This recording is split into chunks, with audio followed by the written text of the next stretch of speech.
Hello, everybody. Are you ready for a throwdown? Welcome to the first ever tour guide throwdown. I am your MC, Hollis Thomases. I'm also the crazy person who thought of this idea. We are going to have a lot of fun today. We have some fabulous contestants who I think you're really going to be impressed by. And we're going to tell you all about the people who were behind this event, supporting it, judging it, and of course, throwing down for it. So a couple of things that I want to remind you about, and I know we're just all starting to come on.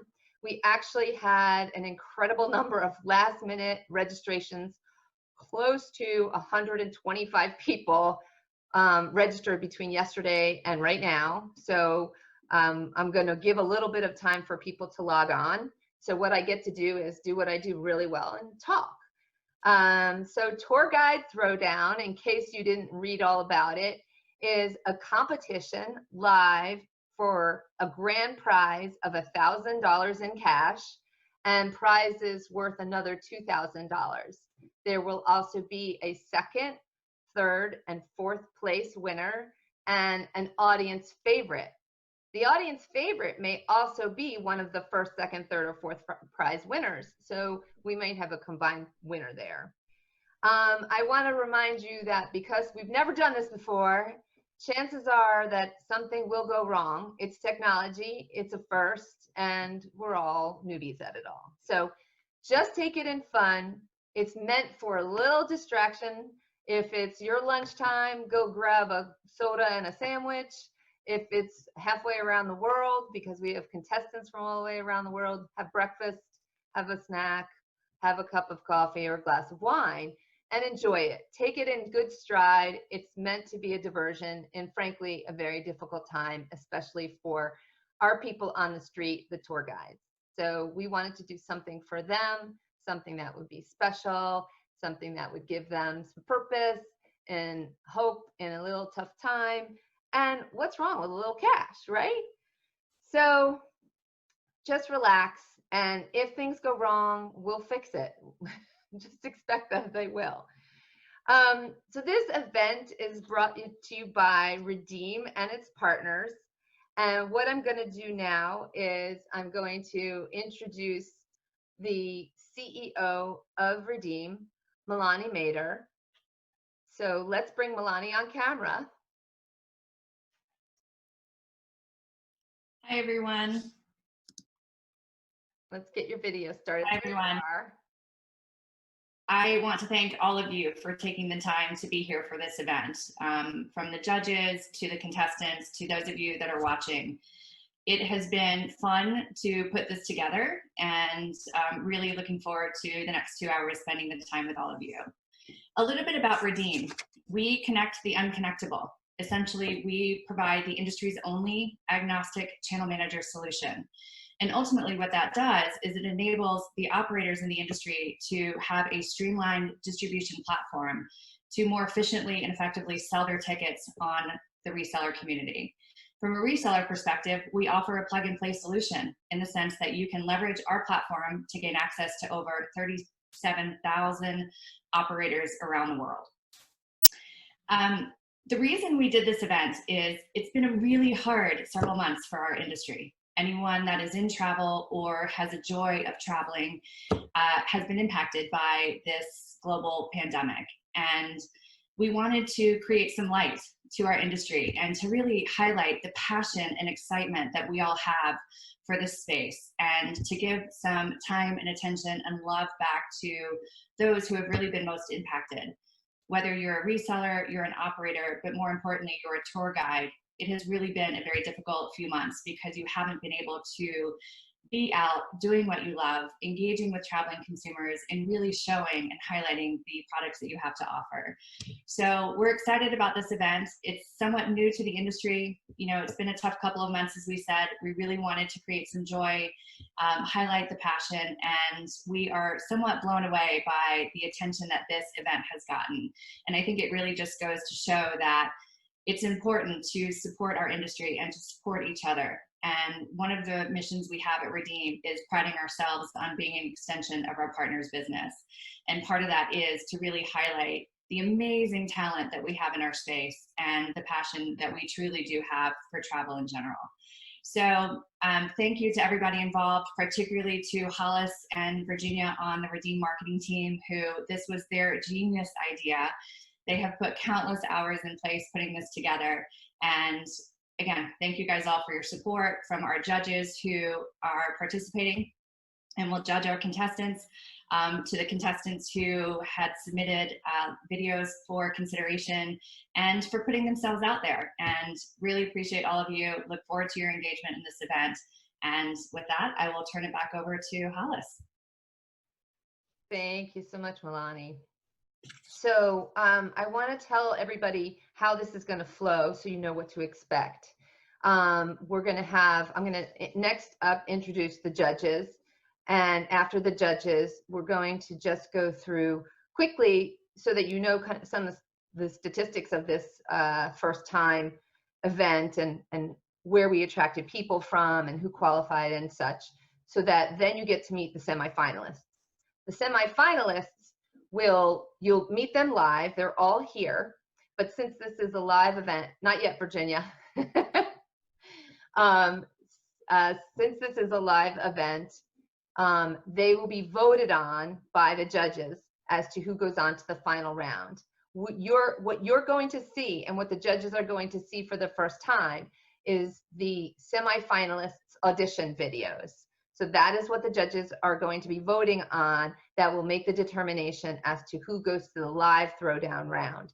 The criteria that the tour guides were judged on and will be judged on to advance to the finals include their enthusiasm and passion, that they demonstrated and imparted knowledge, education, and were instructive to the audience, that they were creative in their audition, and that they are entertaining.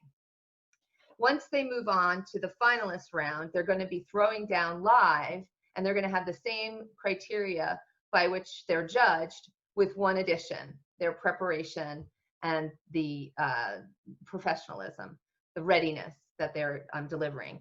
And let me just give some props to all of the semifinalists today. They all demonstrated fantastic criteria to get here in the first place. They all met those top qualifications. So you're going to see some really great and very varied performances among all of these guys. And they're going to have to also deliver that throwdown in the same 2 minutes or less that they did to deliver their audition. And remember, their audition was recorded. So their recording may have been live streaming and seamless, or it may have been edited down. But today, that performance has to be 2 minutes or less in order for them. And we're going to have to hook them off the stage. We will stop their video and mute their audio at 2 minutes. So they are really going to have to bring it. And so now let me introduce the judges, and we're not going to advance the slide yet.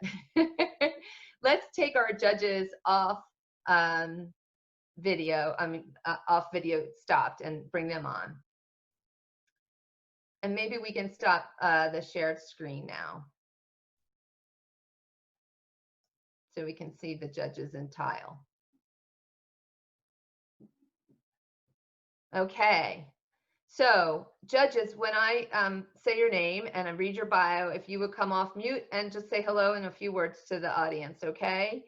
We're going in alphabetical order. So Rod, you are first. Rod Cuthbert is the founder and former CEO and chairman of Viator, the leading online seller of tours and activities.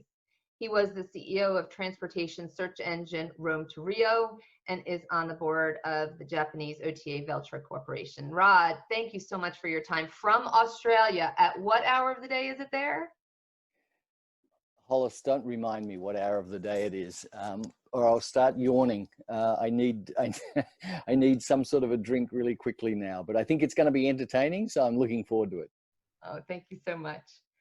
And next up, we have Nikki Padilla Rivera. Nikki, who's based in New York City, became a tour guide there years ago. And for the past 5 years, she's run a program for over 1,500 freelance tour guides in over 160 cities around the world, ensuring they gave amazing and consistent experiences across different languages, time zones, and cultural divides. Nikki is also the co-founder of the Global Guide Alliance. Nikki, take yourself off mute and say hello. Hey everyone, very excited to be here. Thanks, Nikki. Next up, we have Kelsey Toner. He's an experienced global tour guide and the founder of Be a Better Guide Project, a movement that brings together tour leaders and tour operators from around the world to learn from one another. His mission is to help anyone, anywhere, create extraordinary experiences for travelers. In 2015, Kelsey was chosen from thousands as one of 8 shortlisted guides for the Wanderlust World Guide Awards. Kelsey, come off mute. Thank you, Hollis. I like to think of myself as an elder millennial, and as such have received numerous participation accolades over the years, and I feel well equipped to participate today. Thank you so much for having me. And apparently Kelsey has brought the props, and God knows what he's going to bring out today. I'm a little afraid. Finally, we have Shane Whaley. Shane is the founder and publisher of the very famous Tourpreneur, the website, podcast, and daily e-newsletter focused on tour owner-operators. Before founding Tourpreneur, Shane worked in the online travel industry since 2002 for Booking.com, Secret Escapes, and Get Your Guide. And since Shane's a podcaster, he's got all the professional gear. Shane, say hello. Hello, everybody. I'm super excited to be here today, and thank you to Redeem for putting this together. It's wonderful to have 2 hours of positivity, some laughs, and some fun. Thank you. Thank you, Shane. All right, so now we wanted to acknowledge the qualifying contestants. I'm not sure we have the right slide for them, so I'm going to do my best. Virginia, ready to share a slide again?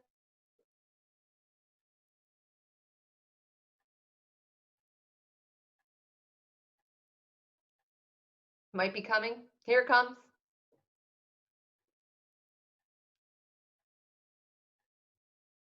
And we'll advance to the next slide. Depends on what version of this deck we're in. We're not quite there, but all right. So we had, I'll give you some of the statistics. We had close to 100 people apply for this contest. Of those who applied, we have nearly 50 who expressed an interest in submitting an audition video and did. And then here's who qualified. We have them from 17 different countries around the world. Starting, these are in alphabetical order. Kitsera Chakmai from Thailand, Eliav Cohen from Seattle, Matthew Cummings from New York, Jane Dekovich from New Orleans Strange Tours, Patrick Gathu from Kenya, Deborah Grant from Barbados, Jeffrey Holmes from NOLA, New Orleans, also Strange Tours, Granville Lee Warner from Smart Tours, and somebody's raised their hand. And by the way, I cannot do audience hand raising. Really sorry, guys. We don't have time in that for today. And I thought that we had disabled that function, but apparently not. Virginia, I cannot see the rest of this list because this is not the right slide. Can you read them off if you come off mute? Here's Kirsten Lidberg. She's a trip school graduate from San Diego, but I can't see the rest. Yep, I'm off mute. Just one moment. Let me see what I can see on that slide.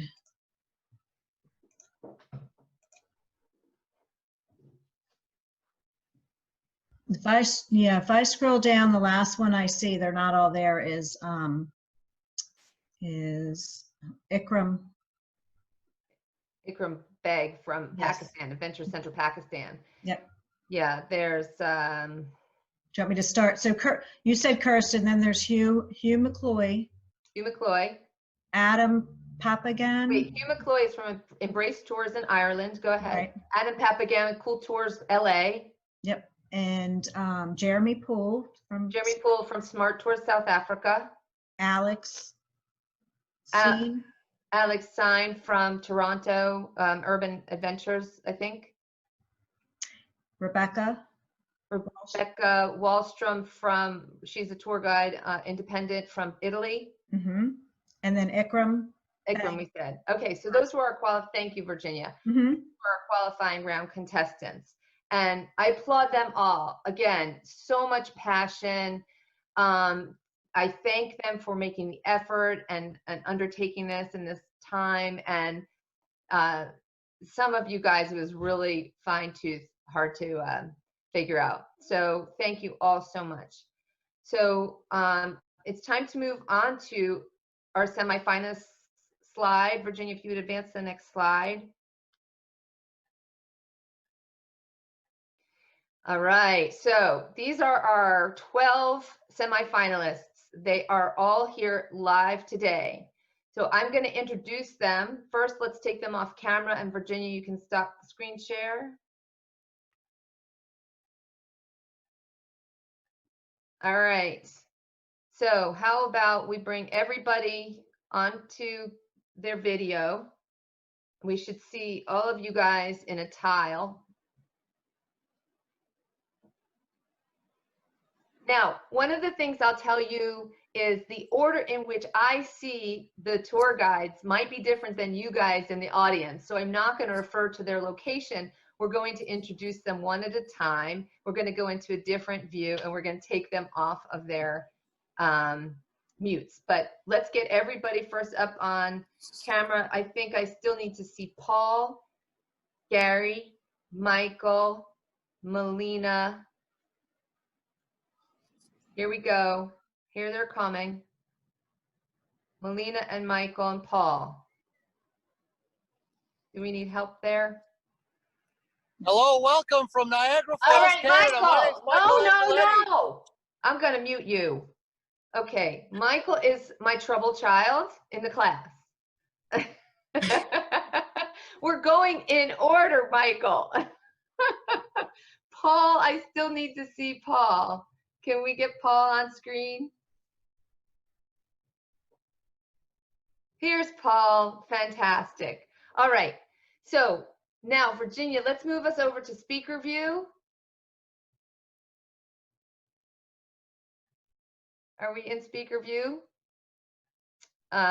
Because I can't tell. Yes, yes, we are. Great. Mhm. So now I'm going to introduce one at a time. So they can say a bit to you and take themselves off of mute. Melina Aguilar. Melina, come on, take yourself off mute and say hello to everybody. Hello, hola a todos. I'm very excited to be here today from Ponce, Puerto Rico. Excited to show you a bit of my city. Fantastic. Thanks, Melina. Next up, we have Michael. Melina, you can mute yourself again. Michael, now you can come off of mute. Hello and welcome from Niagara Falls, Canada. Tour guide Throwdown. Let's do it. Awesome. Thanks, Michael. Next up, we have Mike Carter. Mike, come off mute. Hey everyone, greetings from the International Space Station. You all look great from up here. Fabulous. And now, Gary, it's your turn. Take yourself off mute. Okay, hi, I'm Gary. Welcome. I'm looking forward to this, and hello from the Upper West Side. New York City. That's right. All right. Thank you, Gary. KJ, time for you to come off mute. Greetings, everyone, from New Orleans. Laissez les bon temps rouler. That means let the good times roll, and glad to be here. Let's do that. Thank you. Yeah. All right. Thank you so much. Matt Levy, it's your turn. Hey everybody, Matt Levy of the Levy's Unique New York, coming to you from my living room in Bushwick, Brooklyn. I'm really excited for today's tour guide Throwdown. Woohoo! Good job. Jonathan, time for you to come off mute. Hey, goeiedag allemaal. Good day everybody. I'm down here in South Africa and I'm sitting in my dog box. Good luck to everybody. You'll have to explain what that is. This is the dog box is where my wife throws me when I misbehave. Oh. Okay. Chloe, it's your turn. Let's have you come off mute. Hello from the middle of the night in Melbourne, Australia. How awesome. Good job, Chloe. Thank you so much for staying awake all this time. And by the way, Chloe can't even do a real tour outside because they have curfews there. So bravo to you. All right, Chris, it's your turn. Come off mute. Hey, hello, Huns from Charm City. Excited to throw down with these awesome tour guides and tell you all about the great city of Baltimore. Right, ja. Go. Okay, Karen, it's your turn. Come off of mute. Hi, everyone. Karen from Detroit, Michigan, the 313. I'm excited to be here with all of these awesome tour guides and with you guys as well. This is exciting. Thank you so much. Eva, your turn. Come off mute. Hey, greetings from Zagreb, everyone, from Croatia. And I wish everyone who's watching loads of fun in the next 2 hours. Thank you so much. And last but certainly not least, Paul, come off of mute. Hello guys, how you doing? I'm Paul and I'm from Scotland, the home of the Loch Ness Monster. So if you want to possibly try and see the Loch Ness Monster, you need to come on one of my tours. All right. Thank you so much, guys, and good luck to everybody, by the way. Good luck. Thank you, Paul. Doesn't he have a great voice? I love that he's last. Okay, so now it's time for those audition videos to air. So we can take all of the tour guides. Virginia, you're going to be queuing up, and I think we said we're going to try to just stay on screen speaker view, so it's big. But I would like to bring my judges on camera now, but staying mute, so we can see you and your lovely reaction. All right, Virginia, we know the order. We're going to go in alpha order, the same way you met the contestants is how we're going to air their video.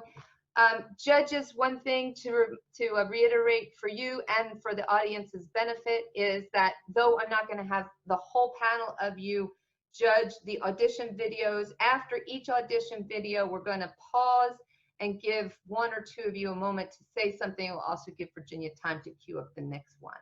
All right, so I still want to see Rod on camera. I think Rod's the only one missing. There he is. Okay.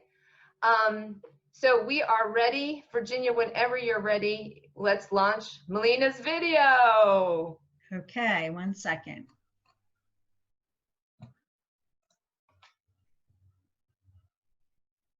Okay. Not if you're seeing the video. Thank you. Here we go.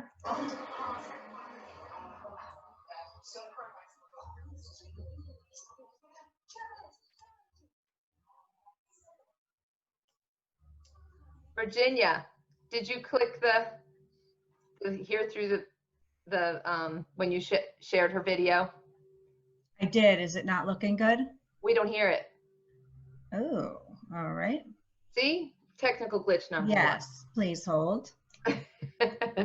Let me check out the share. You may need to stop it and restart it. Mm-hmm.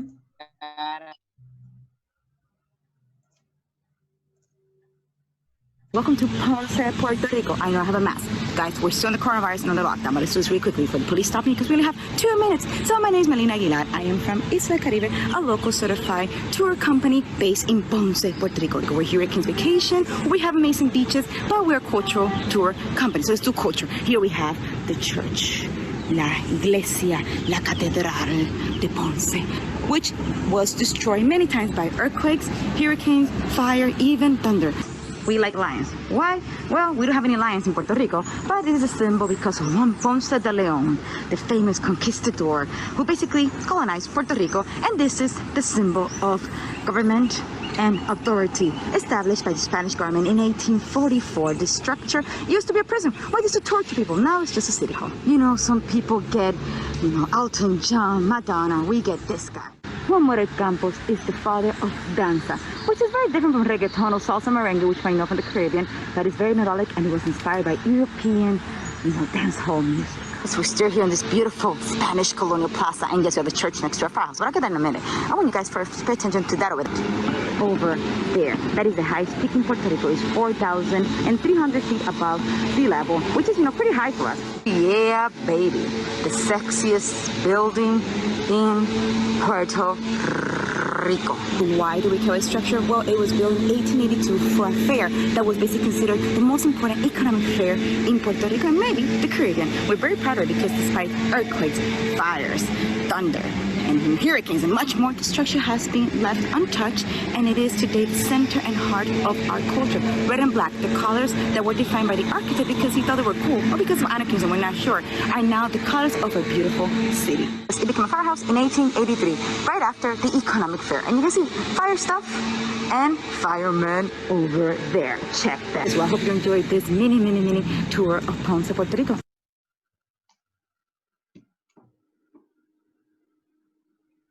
All right. Yay. Okay, so we also decided among all of us because we can't, you and the audience are not heard by the contestants. We need to give them some love. So everybody who's on mute, come off of mute for a minute to give Melina some Hey, buenas. Gracias. Buenísimo. That was great. Magnifico. Okay. So, Virginia, would you stop your screen share for a moment so we can go to the judges for a comment or two and give you time to queue up the next one behind the scenes? Oh, great. Okay. So, Nikki, where is Nikki? Okay, there she is. Nikki, can you come off mute and give me a comment or two? Yeah, I loved that Melina really embraced the constraints of the 2 minutes and kind of said from the beginning, I'm taking off my mask because I only have 2 minutes. So here we go. So it set up perfectly for her to do it quick, to the point, and she used like voice inflection to kind of squeeze a little bit of storytelling and drama in there. Thought it was so well done.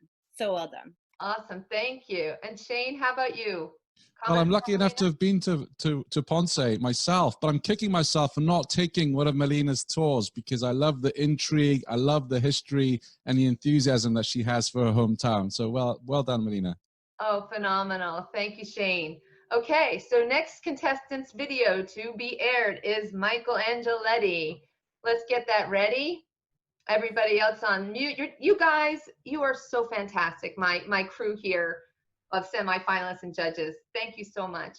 So Virginia, whenever you're ready to share your screen and play Michael's video, we are ready too.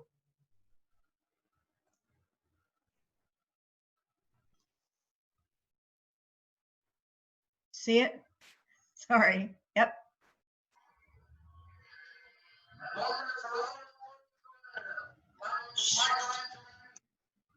Sharing screen. You need to share the screen. Yep. I see. It keeps going to something. Okay. And let's hope we hear it. Welcome to Toronto, Ontario, Canada. My name is Michael Angeletti, and I own and operate Niagara Toronto Tours. We are the original day tour to Niagara Falls from downtown Toronto. I would like to officially accept the Tour Guide Throwdown Challenge hosted by our good friends at Peak Pro. Thank you for running a digital competition during this stressful time in our industry. You want to know why I'm the best tour guide on the planet? I'll make it real simple. Always real and always on time. Doesn't matter what's happening in our world, folks. Race, religion, left, right, blue, straight, it don't matter. We are all there for the same reasons on that day. Stay in the moment. Okay, we're here to see the falls, and I'm gonna facilitate that. And you know what? I'm gonna get you home on time for your dinner. 40-year Italian family-run business. Never missed a dinner. You won't either, I guarantee it. We go on the Hornblower, the greatest attraction in the world, face to face with the falls. It doesn't get any closer. We sip 4 wines at 10 a.m. That's right, 10 a.m., you got 4 glasses of wine in you, and now all of a sudden, your bus is a party. It's simple math. Couple scoops of ice cream, little nap on the way home. Molto bene. Take a chance. Michael Angeletti, Tour Guide Challenge, Tour Guide Throwdown, Peak Pro, we're coming for you. And behind me is the CN Tower, 523 meters tall, the 3rd tallest building in the world. I just can't stop no matter where I am. I'm spitting facts. Keep it real, and we'll see you soon. Thank you, Peak Pro. Well, so let's come off of screen share. Yay! Yay! There you go. Thank you. Michael, I'll forgive the whole Peak Pro thing a little bit. Hey, they were the lead in the email, the first one I read. I apologize 100 times over. I love it because they're our partners too. Love it. Actually, we need to go back to that. Thank you for that reminder. So what we're going to do now is I want to hear from a couple of judges. Rod, I see you're off mic. Everybody else off mute. Everybody else, if you would mute. Rod, what'd you think of that? Look, it's hard not to like a pitch that says we're going to have 4 glasses of wine at 10 a.m. in the morning. That seems like it's successful already as far as I can see, and lots of enthusiasm, obviously knows his stuff. This guy's a professional. Very impressive. Great, thanks. And who did we miss? We missed Kelsey. Kelsey, can I hear from you? Sure. Like you never want to get too wrapped up in, national politics, this type of thing. But I happen to be a few hours north of Toronto. What stood out to me was, as a tour leader, you need to have presence. In the first 10 seconds, you got to grab that audience and you got to hold them and say, guess what? We're going for a ride. Michael did that. That came through the bits and bytes. Great work. Fantastic. All right, so now we're ready for the third video. Another Canadian. We're going to hear from Mike Carter. So we're going to share Virginia's screen and get that video rolling. Hello, my name is Mike, and welcome to my beautiful city of Toronto. There's an old joke I once heard that says there's not much that unites Canadians from coast to coast except for one thing, and that is we all hate Toronto. Now, why would anyone say that about my beautiful city? Well, that's because we're the best, we're the most humble, we're the New York of Canada. Or as the late European actor Peter Ustinov once said, we're New York run by the Swiss. Seriously, we are the financial capital. And a lot of times when people visit Toronto, it's for work, and they're turned off by the large skyscrapers and crowds. I'm here today to show you that we're more than a whole bunch of uninviting steel and concrete, but we are a cultural mosaic with over 51% of the people who live here being born outside of Canada. Even me, your tour guide, I'm born in Canada, but my mom's from Northern Ireland. Further backing up our statistics of diversity is our neighborhoods. We have over 6 Chinatowns, 2 Little Italies, a Greek town, a little Portugal, a little India. We even have a little Malta, which is pretty big for Maltese standards. Now, we don't have time to go and explore all those places today. We do have time, though, to go visit my favorite neighborhood, Kensington Market. This neighborhood is a combination and hybrid of all those cultures and communities. So let's go grab a local coffee, some snacks, talk history, and discover why so many people from around the world have chosen my city as their home, and why here in Toronto, diversity is our strength. Bravo! That was great. Well done. On the move there. Well done, Mikey. That was great. I would like, obviously, Kelsey, I'm not going to ask for anything from you in this case. That would be biased. So I'm going to go to Shane for a few comments, please. Yeah, I loved it. I used to be one of the people who'd go to Toronto on business and just think it was a business city. I was lucky enough last summer to go there and enjoy some of the cultural delights. And when you say how many Chinatowns there are, and yeah, just I like how you set the scene, particularly for people who may not know about this side of Toronto. I'd be intrigued. Fantastic, thank you. And how about Rod? Let me lob this back to you. Yeah, I think it's interesting to see the change in style there. The first couple of participants were really high octane, who had their energy level dialed up to 11. This one was a little more sedate, but I think there's a lot of people out there who in terms of customers who are on the tour, they might be uncomfortable at 11. I think they would like this tour down at 7 or 8. Nice. Thank you. So here's where, thank you to Michael for the reminder. It's time for us to take a little commercial break and go back and talk about some of our partners in this event. So Virginia, if you would share the slide deck now, I'll talk about a couple of our partners for this event, because our partners all deserve equal credit in all the prizes and cash that are on the table. And I really appreciated them for helping us with that, as well as with the marketing of this event. So Virginia, when you can, would you share that slide? The first partner slide? Yes. Mm-hmm. Thanks.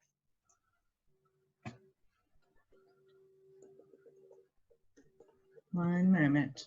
Yep. I'm having a little technical difficulty again. There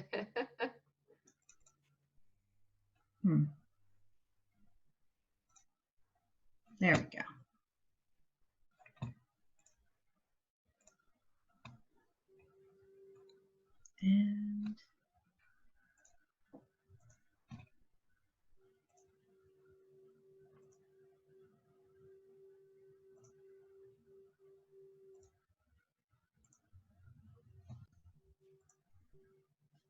And if you would advance it down.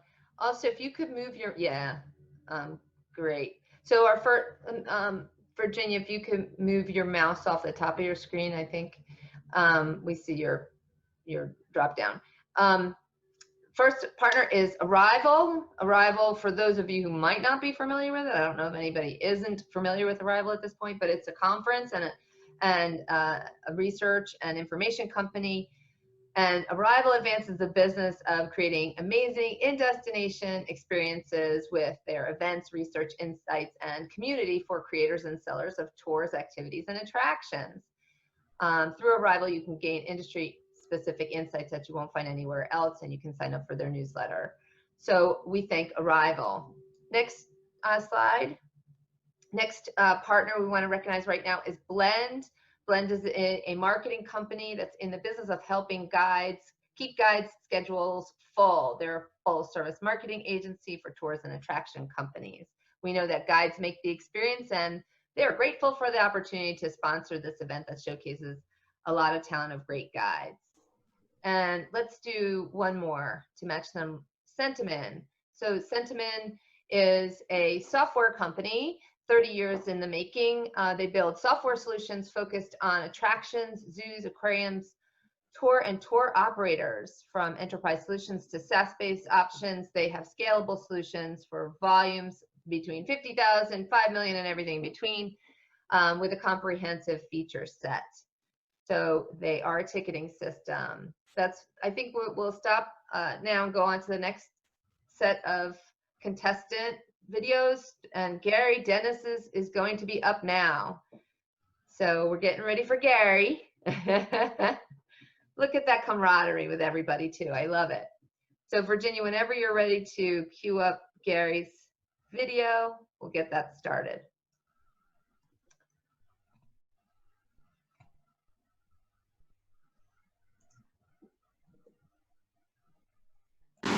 Hi, I'm Gary Dennis, and this is part of my Upper West Side crime, entertainment, and history tour. Back in 2005, I owned a movie rental store.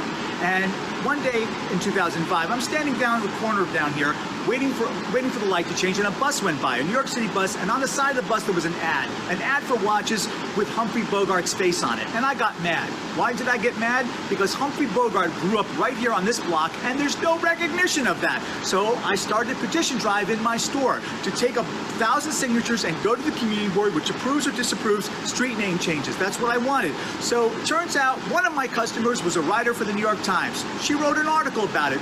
Very quickly, I had 1,000 signatures. So I go to the community board and I presented my 1,000 signatures. I got some resistance. Somebody said, we don't like to do street name changes. Well, I said, you just renamed a street after a band leader named Chico O'Farrell. She said, well, he bled for the neighborhood. I said, that's great. But if you took a picture of Humphrey Bogart and a picture of Chico O'Farrell, went to some the deepest coal mine in the world. Went all the way down to the bottom of that coal mine, found some coal miner, and showed them pictures. Showed them a picture of Humphrey Bogart and a picture of Chico Farrell. Who do you think they're going to know? They're going to know the face of American pop culture, Humphrey Bogart. That's who they're going to know. All right? So Bogart, my argument was that Bogart became who he became because of where he lived. His best friend in his neighborhood was the son of a big theatrical producer. He got a job in his office as an office boy. He became a stage manager. Stage managers used to have to understudy.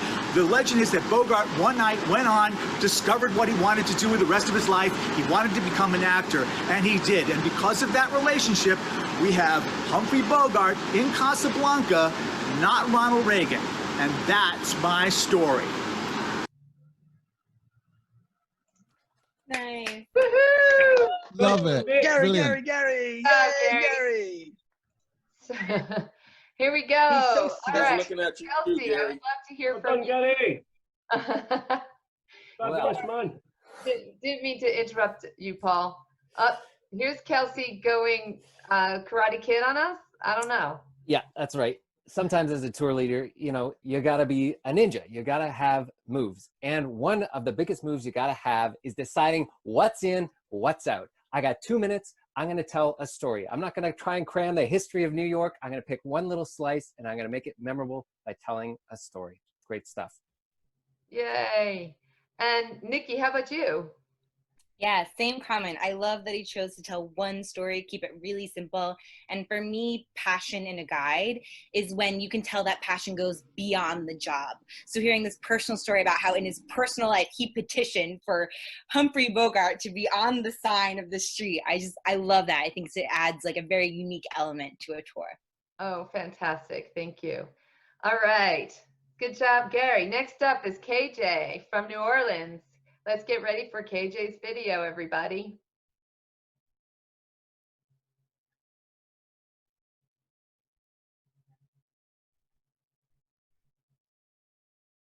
Welcome, everyone. My name is Kevin Joseph. We're going to start in Fort Worth, Maryland, here in New Orleans, Creole neighborhood.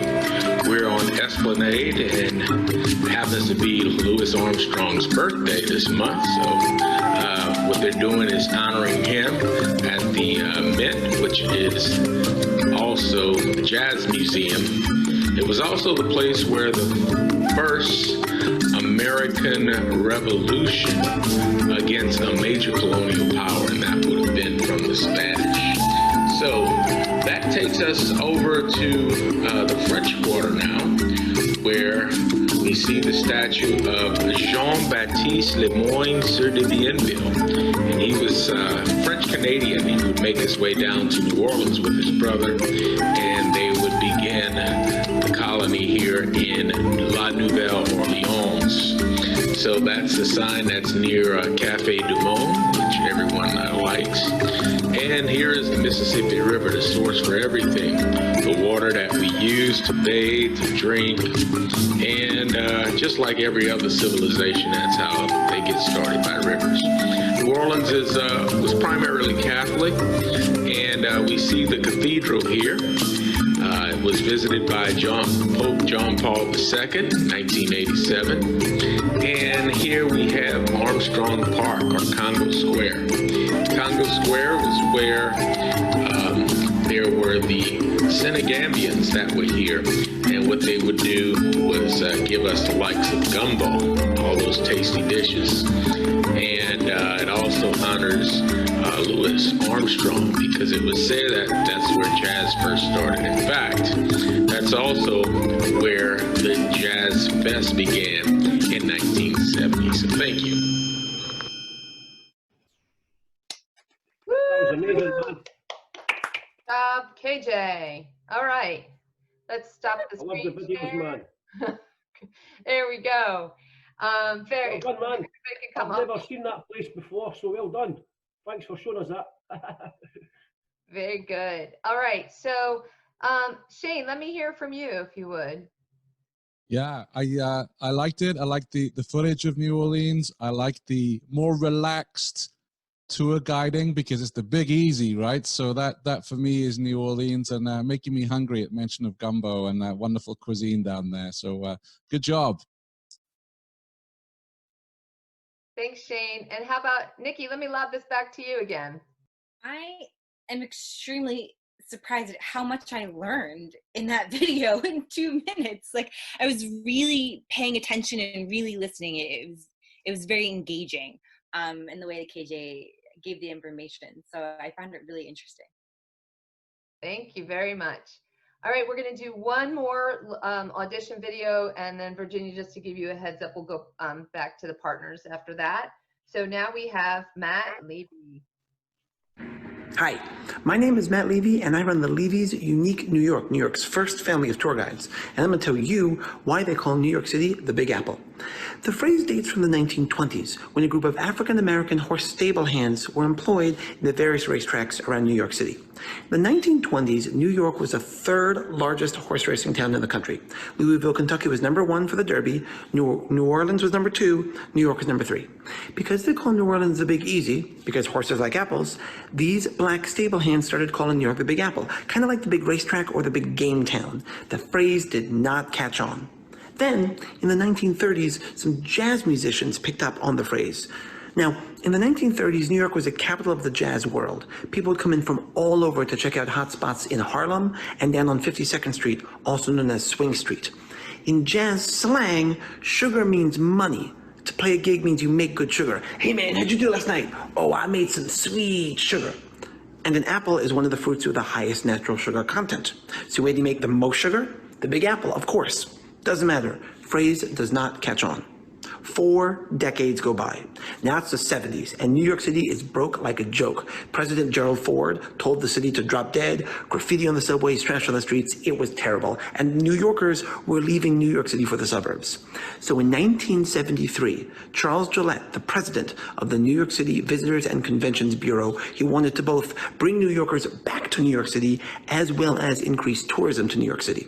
So he found the phrase the Big Apple in an old tour guide book from the 20s, dusted it off, and threw it up onto t-shirts, sweaters, postcards. It was a brand activation, and it worked. So we've had the phrase the Big Apple since the 20s. We've only been using it since 1973. Yay! Woo! Very interesting, man. Yeah, Big Apple. Did not know Great that. job, Matt. All right, so Kelsey, how about let's hearing from you? Sure, of course. Any tour leader knows you got to wear a lot of hats, right? So he was wearing a hat. But secondly, it was clear to me that he could embody different roles. You saw how he did the role playing. He was looking this way. He was looking this way. I love it when tour leaders do that. It's a little bit of the theatrical flair that I think most tour leaders have, and the really great ones know how to leverage that to shine. Nice, thank you so much. Rod, your turn. Yeah, I've heard so many descriptions of why New York is called the Big Apple, and I never believed any of them, but I think I believe Matt because he's a pretty believable guy, and he had a lot of enthusiasm. I'm sure he wouldn't tell us a lie. Not when he has a little sauce in the morning, right? Well done. They say never let the truth get in the way of a good story. Tour guide Credo, never let the truth get in the way of a good story. There you go. All right, so we're going to take a quick commercial break so we can revisit some of our partners in this wacky endeavor of ours. So Virginia, if you would share your screen on the deck and advance it to the slide that we had next. Very good. Our next partner, again, we're just reading them in alpha order, folks. Checkfront. Checkfront is a booking management platform that gives tour operators everything they need to prepare for an adventure. In just a few clicks, you can check in guests, add or edit bookings, collect forms and signatures online, view your schedule, get to know groups before they arrive. So we thank Checkfront very much for their support in this endeavor. And then we have Global Tours Connect. They're the first industry-forward collaborative online booking platform created by tour operators for tour operators. They're working in partnership with Fair Harbor, and they're led by 2 independent female food tour operators, Lauren McCabe, her pitch of local food adventures in Oakland, California, and Midgie Moore of Juneau Food Tours in Juneau, Alaska. Thank you so much. And Global Tours Connect also donated 2 food boxes for the winners. So we're going to see those later. And I think we've got one more, Groupon.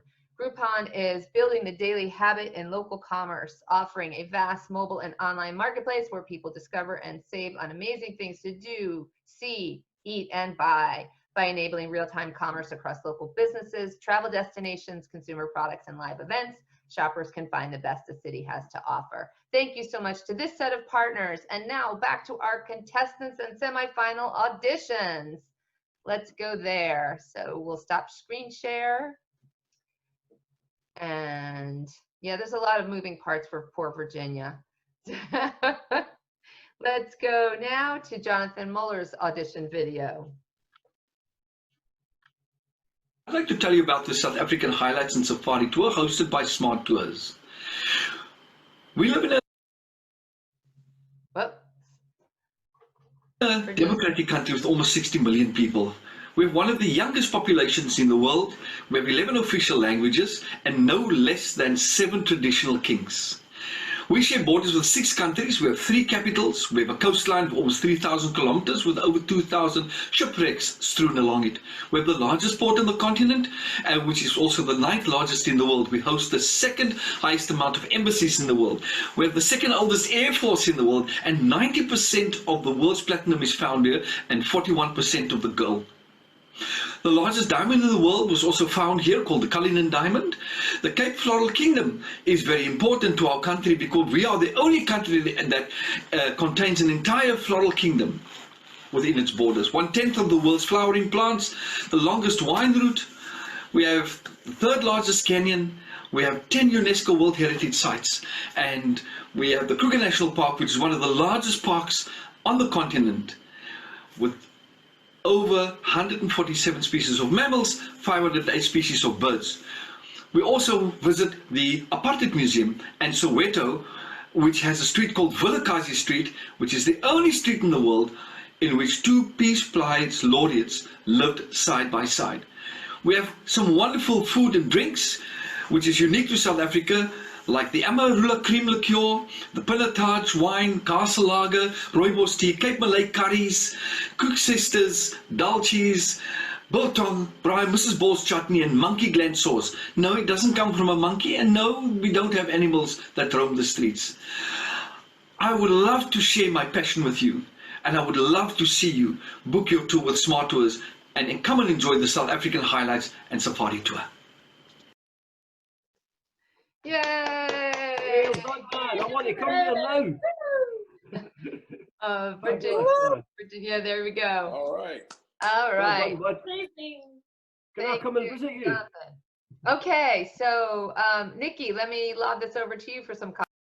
That was so well put together. It was another video where I just feel like I learned so much and it was so seamless. Like, who was changing the pictures behind him? It just seemed to magically happen as he changed subjects. Very cool, very calm, very put together, and like really neatly summed up at the end. Thank you, Nikki. Rod, how about you? I fell asleep during that one. No, I didn't. I actually learned a lot about South Africa too, and clearly a lot of passion for his topic. And it covered so many different aspects, from physical to sort of plant life and bird life and politics and Nobel Prizes. There was a lot going on. Couldn't possibly fall asleep in the middle of that.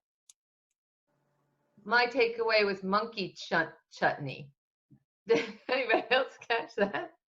All right. Good job, Jonathan. Thank you. And then I think we've got Chloe's up next. Chloe Prodosimo. Let's see Chloe's.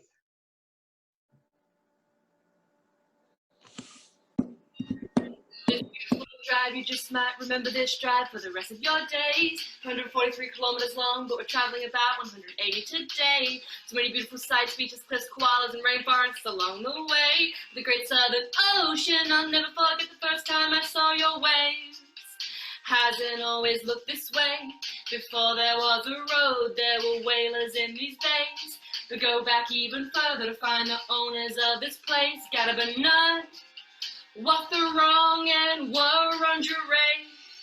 The Aboriginals, Australia's indigenous peoples, oldest produced culture on Earth's individuals. So we should begin from the first fleet's plight, landing here in the following fight, then it right. First Nations of 60,000, maybe 80,000 years, no fear on this continent here. The land was free and in good hands, divided into countries with their own laws of land, 250 languages and cultural plans. Boomerangs to hunt, didgeridoo to dance. If you saw them, damn, you could tell they're advanced, but the British didn't give them a chance. Ships came, boy, don't we know it. European farming got the best way to grow it. Could have worked as one to make this country great, but the British has taken their take, and now the land is stolen. 1788, it was stolen. January 26, it was stolen. And the least I can say, maybe change the date of Australia Day. Back to the drive, look up, we've passed the Great Ocean Road sign, sent here to memorialize lost soldiers' lives. In fact, the whole road's a war memorial of the grandest size. Took 13 years and 3,000 men of the soldier kind. Know this road, I could drive the thing blind. Coming up now, limestone stacks of a special kind. Wind and waves eroded coast, but left these stacks behind. 12 apostles, but you'll find not even 9. The name it's lying. And that's my Great Ocean Road tour. Summary. Yo! Yeah, all right. Woo! That was amazing. January 26th, That was unbelievable. 1788. How do you like I that? can't believe it. It was stolen. Yeah. All right, Nikki, can I hear from you? Chloe, I'm going to say you were very lucky that you've not hit me at the point of being over Hamilton. You caught me just before, so good timing. No, it was super clever, super great. And I personally am just a really big fan of guides not shying away from political topics and hot button topics. So I just really appreciate that. And I love to see a story that's not often told. Excellent. Rod, I'm avoiding you. So Kelsey, let's go. You got to take a swing. That's what great tour leaders do. You go out there, take a chance. Is it going to work? Is it not going to work? You're not going to know unless you try. Now, I don't know how much rapping you do on tour. I don't know what the reviews come through, but you took a chance on it. And I think that's what's important because that's how you evolve and you grow. So many people just put it on cruise control, right? So you got to give props for that. Fabulous. Thank you, Kelsey. All right, we'll do one more video and then we'll do our last set of sponsor breaks. So let's go with Chris. Chris Real. Hi, I'm Chris Reel, Baltimore City guide and owner of Rent-A-Tour. I've only got 2 minutes to tell you all about my favorite place in the whole world, the greatest city in America, the city of Baltimore. So, where to begin? Well, let's see. Baltimore is home to the nation's first railroad, the nation's first telegraph, and the nation's first umbrella factory. In 1814, brave Baltimoreans withstood a 25-hour onslaught from the British Royal Navy, saving the city from certain doom. The next morning, an enormous American flag was hoisted above the fort. It was seen by a young lawyer named Francis Scott Key, who was inspired to write down the words to a poem that would become the lyrics to our national anthem. That's right, the Star-Spangled Banner was born in Baltimore. You know who else was born in Baltimore? George Herman Ruth, a.k.a. Babe Ruth. The house where he was born is just blocks away from the greatest ballpark in baseball, Oriole Park at Camden Yards. The Baltimore Ravens play right next door, and their team name was inspired by the poetry of one Edgar Allan Poe, who died in Baltimore in 1849 and is still buried in the city today, just steps away from the University of Maryland, Baltimore, home of the world's first dental school and the National Museum of Dentistry. That's a museum you can really sink your teeth into. And speaking of teeth, if you're hungry, we've got plenty of food here for you in Baltimore. Pit beef, burger, cookies, and of course, seafood, especially crabs. Cream of crab soup, crab balls, crab dip, crab cakes, and my favorite, steamed crabs covered in Old Bay. Still not convinced? Well, as far as I'm concerned, the best part of Baltimore is the people. Nearly 600,000 strong, innovative, proud people living in neighborhoods like Pigtown, Sandtown, Winchester, Liberty Heights, Fells Point, and Hamden. This is a city that shaped America in so many ways. A weird, wild, wonderful city. A city on the rise. I hope you'll come see for yourself and help us write the next exciting chapter in Baltimore's remarkable story.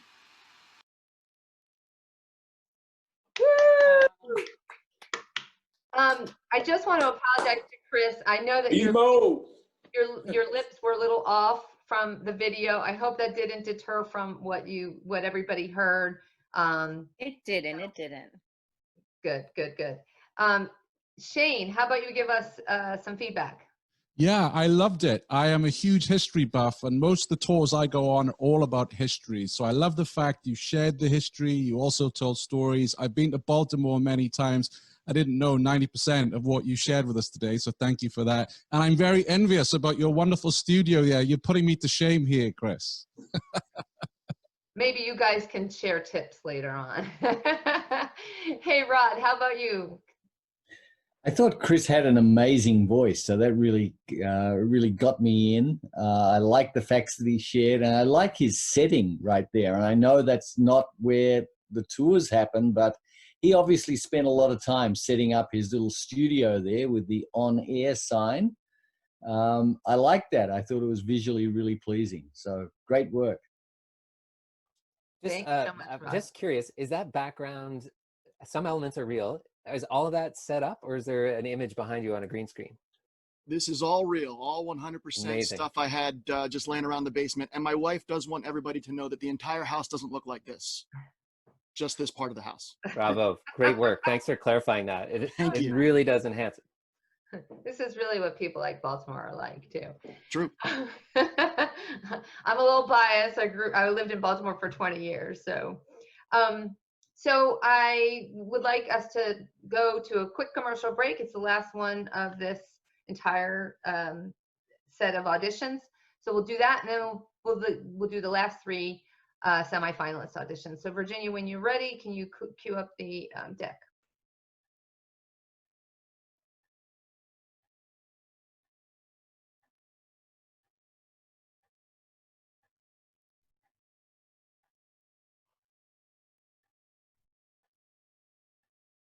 Okay, we got Group Tours Professional, Group Tour Pros.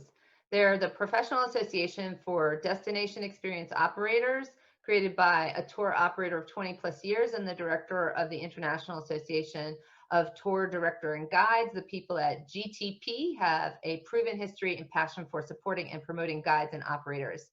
Their mission is to unite and be the international champion for small, local tour operators, independent guides, and experience hosts.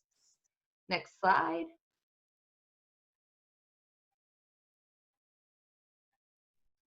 Then we have Indie Travel. Their mission is to empower tour guides with software to help them sell their product quickly and at scale. They provide software that unlocks sales channels and connects tour guides to customers around the world and locally, making sure that when the world is ready to travel again, their guides are ready to welcome them. So one last one. Oh, actually, maybe not last one, because we're going to go through all of them here. Just stay on Peak, though, Virginia.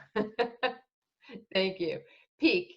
Peak is simple to use, unparalleled customer experiences, the industry-leading solution that empowers tour and activity operators to better manage and grow their businesses. Peak Pro offers world-class online booking, seamless in-person experience, speedy digital check-ins, world-renowned integrations, and everything else you'd expect from an enterprise booking solution. Next slide. Smart Tours. For nearly 25 years, Smart Tours has been devoted to guiding over 250,000 travelers through their must-see destinations all over the world.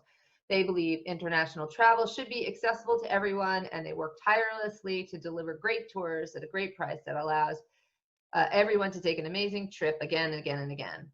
So let's go to the next partner.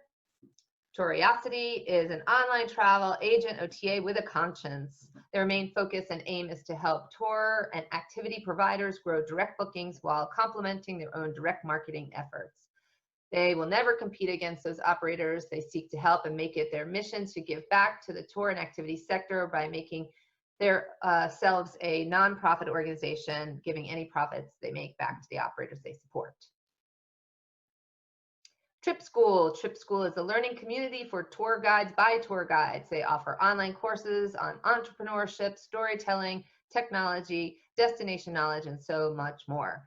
When life was rosier, they also led a full schedule of in-person trainings and workshops throughout North America and Europe. Next slide. And we have a few more partners we want to thank in recognition to JetBlue for donating 2 U.S. domestic round-trip airplane tickets, which will be provided to the grand prize winner, to Musemont, who is another OTA, and for Viva Ticket, another booking system. Thank you, guys. All right, Virginia, let's go to the last round of auditions. We're going to start with Karen Riscos when you are ready. Enjoy the cookies, I bake them myself. And behind us, the Alhambra apartments were one of the finest complexes in the area. But tragedy hit this upscale area on January 20th, 1905. That's when 40 of the residents here got sick, extremely ill, and 2 people died. The police came to investigate, and they tied the cause to the kitchen. In the kitchen, they found a container of baking powder that was laced with arsenic. And it turns out that everybody who got sick ended up eating the cookies that Rose Barron had baked. Also, the prosecution called her a moral pervert because they implied that she got her jollies off getting people sick and watching them die. And it turns out that she had worked for half a dozen families beforehand, and members of the household all got seriously ill, and an elderly person and a child ended up dying. So the defense, however, said Rose Barron is innocent, and they brought the jurors over to the Alhambra. Plumbing was faulty. All the pipes had leached the arsenic. It got into the water, and that's how the people ended up getting sick. They must have told a really compelling story, because it turns out that the jurors sided with the defense and Rose Barron was acquitted. But one thing that the prosecution wasn't allowed to say was that Rose Barron's father-in-law actually died mysteriously of, guess what? Arsenic. Arsenic poisoning. So I guess, was Rose Barron just this unlucky woman, or was she a serial killer who got away with murder? Ooh. I love the mystery and intrigue there. All right, good job. Shane, how about you? Yeah, I enjoyed that one. As you said, mystery, intrigue. You're a talented storyteller. I really enjoyed that one, Karen. Thank you. Rod, since you've got your mouth full, I'm going to let you pass, and I'm going to go to Kelsey. I want some of what Rod's having. Look, this is our real enemy, isn't it? You know, the people dozing off. We've seen it. It's harder now more than ever if you are not keeping people's attention. We've got smartphones. We've got distractions everywhere. Karen, the choice of using story, so key. The statistics, the science on this is unbelievable. How much more memorable your tours will be and how much more memorable the facts you weave into a story will be. I think this story is something I'm going to remember much longer than had you just spewed off historical facts about this potentially murderous lady. Can we also please clarify that that story started with her handing handmade cookies to an audience, and mid-bite of cookie, she's saying how people died from eating someone's cookies. Yeah, that was great. And there were dogs. Dogs is always good. Yeah, and it made Rod hungry. He's like, Mission accomplished. All right, up next we have Eva Sila from Croatia. Whenever you're ready, Virginia. The person who brought us here is one of historical characters that I really enjoy talking about on my tours. Her name is Dragola Jarnović. I know Croatian name is terrible. Dragola, that's the first name. Jarnović, this is the picture. And I was reading her book, a collection of her works. So this answers the first question. She's a writer, obviously. But this book, other than containing some of her novels, also contains extracts from her journal. And it also contains some juicy parts. So if you want to just skip those, just go to the year 1852. But we are going to stick to the year 1843. Now, the woman was also a teacher. She founded mixed schools for both boys and girls, which was quite something back in the 19th century. She was a member of this big 19th century movement, and so on and so on. But she's most remembered for something that happened in this area in 1843. When she was just out there for a walk in the nature with a group of friends. And you know, a 19th century lady doesn't go out in her pants. Obviously, she doesn't have them. She was dressed up for the occasion in a long gown all the way to the ground, and you know, silky shoes like these. And once she got to the point when she was able to see the fortress, I hope you can see it right here. The fortress that was mentioned for the first time in the 12th century. The name of the fortress is Okic. And once she got to the point where she was able to see it, she just couldn't resist it. She wanted to go straight up, and that's where she was heading anyway, the long way, but she just couldn't take it. She had to be there as soon as possible. So what did she do? She took off her shoes and just crawled all the way up. And this is considered to be the first free climb in Croatia's history. Woo! Good job. Good job. Sorry for the crickets, guys. Eva's like, I know there's a lot of cricket sounds. I tried to edit them out. Okay, so Rod, since I gave you a pass on the last one, can I have your comments now, please? I'm so glad, Eva, that you explained that it was the crickets, because I was at a complete loss to understand what that voiceover was that we were hearing. But it really didn't get in the way of the fact that you obviously had a great story to tell. And I think I would like to do that tour.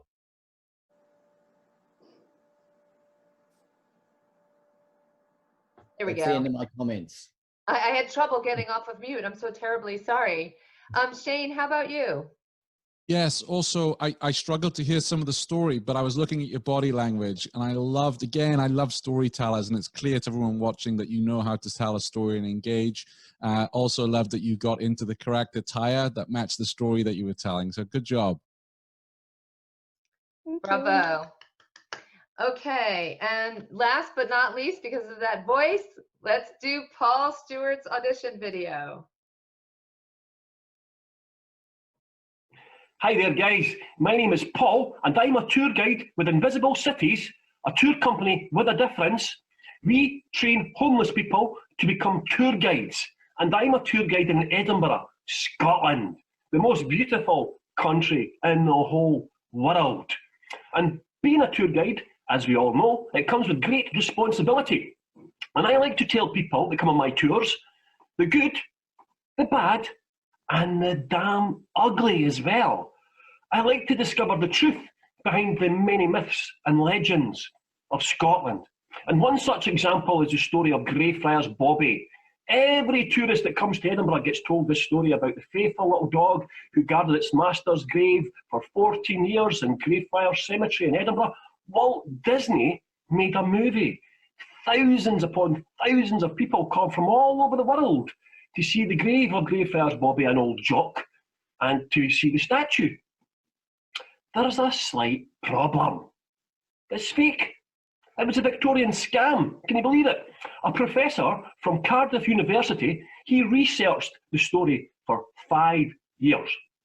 I don't know if that's all he researched in that 5-year period, but what he discovered was that it was a Victorian scam. There was 2 different dogs. So if you want to find out the truth behind the myths and the legends, you need to come on one of my tours. And at the same time, you're helping to support homeless people, talk about sustainable tourism. Please vote for me, guys. You will not regret it for 1 single second. Thank you so much, guys. Nice one, Paul. All right. Knock 'em dead, Paul. That was great, buddy. I'm devastated. I always thought that was true. I have to call on Kelsey. Clarity. Most people who live in Scotland are completely unintelligible to most other nations in the world. What we just witnessed was somebody who is used to communicating with people who are visiting, who are coming from afar. Paul, way to slow down the language, neutralize it. It was very, very easy to understand, and that is a skill. Secondly, I love anything that allows us to see what's beneath the waves, beneath the surface, right? You, especially with Invisible Cities, I think we as all tour leaders could learn from that. Sorry, it's really fogging up in there. We could all learn from that, you know, showing people what's beneath, even if it isn't pretty, even if it isn't positive, can be a really powerful way. And Nikki, you made that comment before, and I couldn't agree more. Thank you so much. So I think that takes me to Nikki. Might as well. Yeah, talk about someone who is not only an engaging storyteller, but as Kelsey said, Paul has obviously put in work and effort to just have this way of speaking that just wraps you up. And it's so hard not to get super engaged and lean in as you're listening to Paul speak, even through my computer screen. So it was super well prepared, beautiful delivery. And yes, I love, love, love a good Mythbuster, even when it's, especially when it's disappointing tourists, right? Awesome.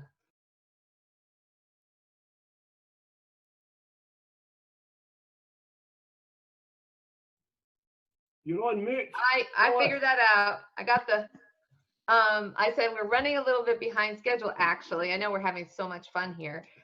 Judges, I need you to enter your scores into your score sheet. So Rod, hopefully you got the email earlier today. Great. And we'll give a little bit of time for that. And in the meantime, all of you guys, Virginia, why don't you go back to gallery view so the audience can see everybody, all of the nail biting time for these tour guides.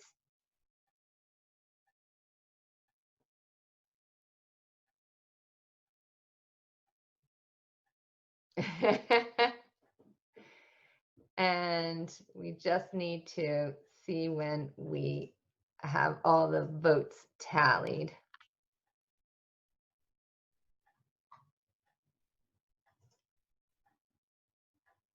I see voting happening now, just so that you know, folks. We are nearing the announcements, but we're not there quite yet. I do have the check here made out to me from a New York address. Could you just clarify, Hollis, which people are from New York again? Oh, Gary, yeah, right? yeah, Gary? yeah. Okay. We're good. Thanks, Gary. Should Very I good. have the Jeopardy timer? I can sing it. Do do do do do do do do do do do do do. No, see, if I make noise, that's the only thing everybody sees on screen. I don't need to be seen right now. Somebody else can sing it. Would you all like to sing it? How do you vote? Oh. There you go.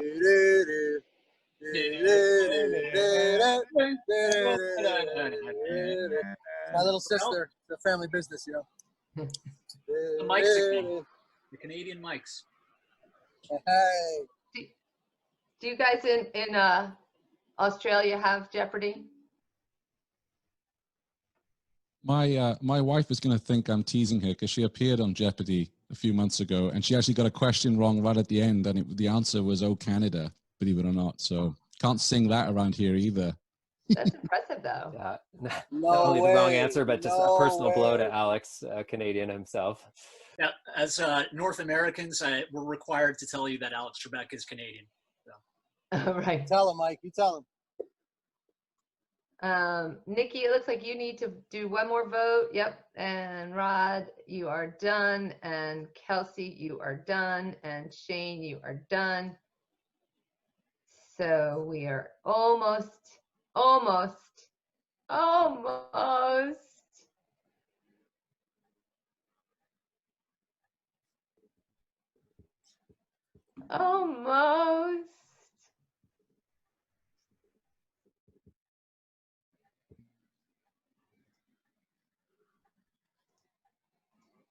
think we're done. All right. Let me see what we got here. If I don't screw it up.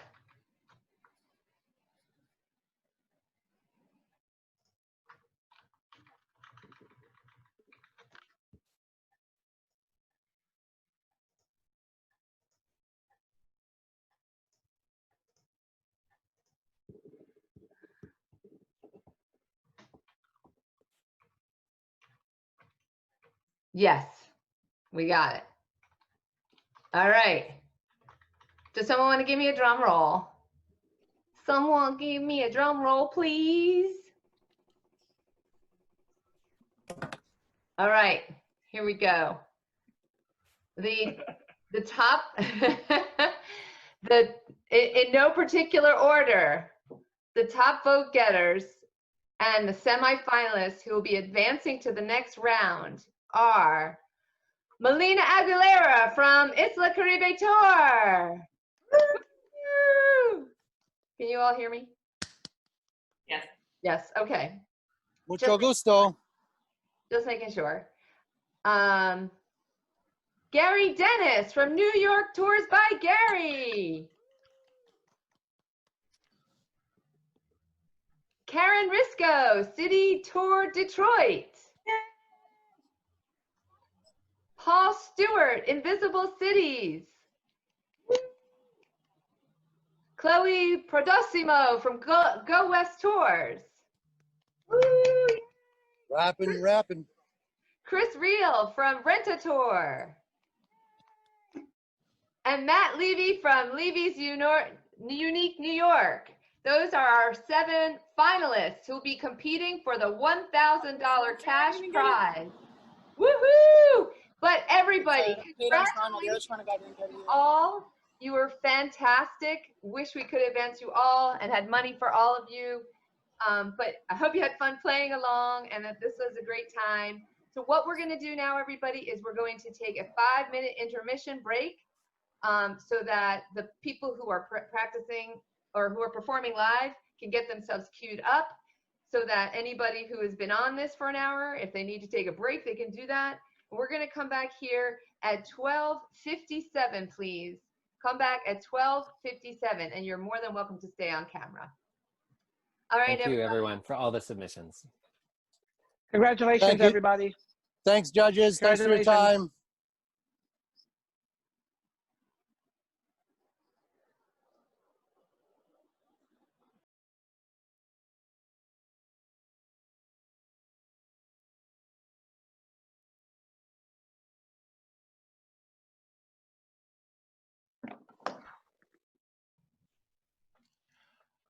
Hollis, I don't know if you can hear me. It's Chris.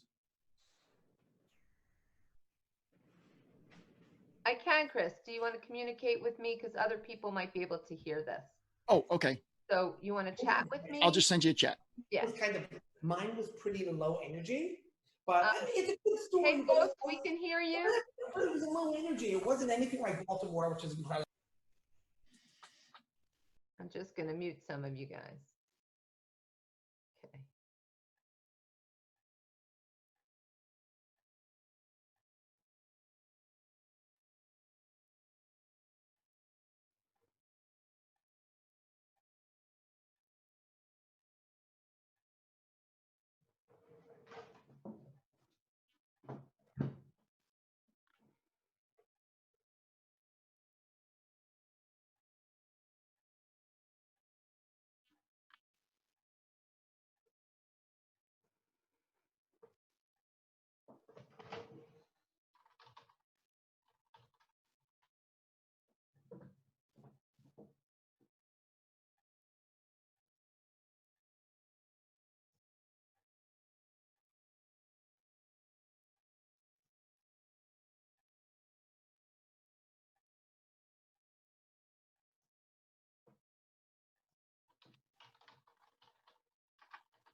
Okay.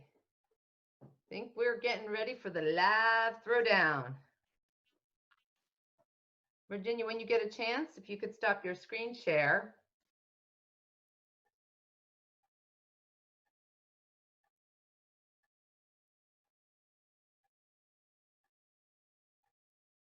All right. Great. So I would like for the judges to come back on camera.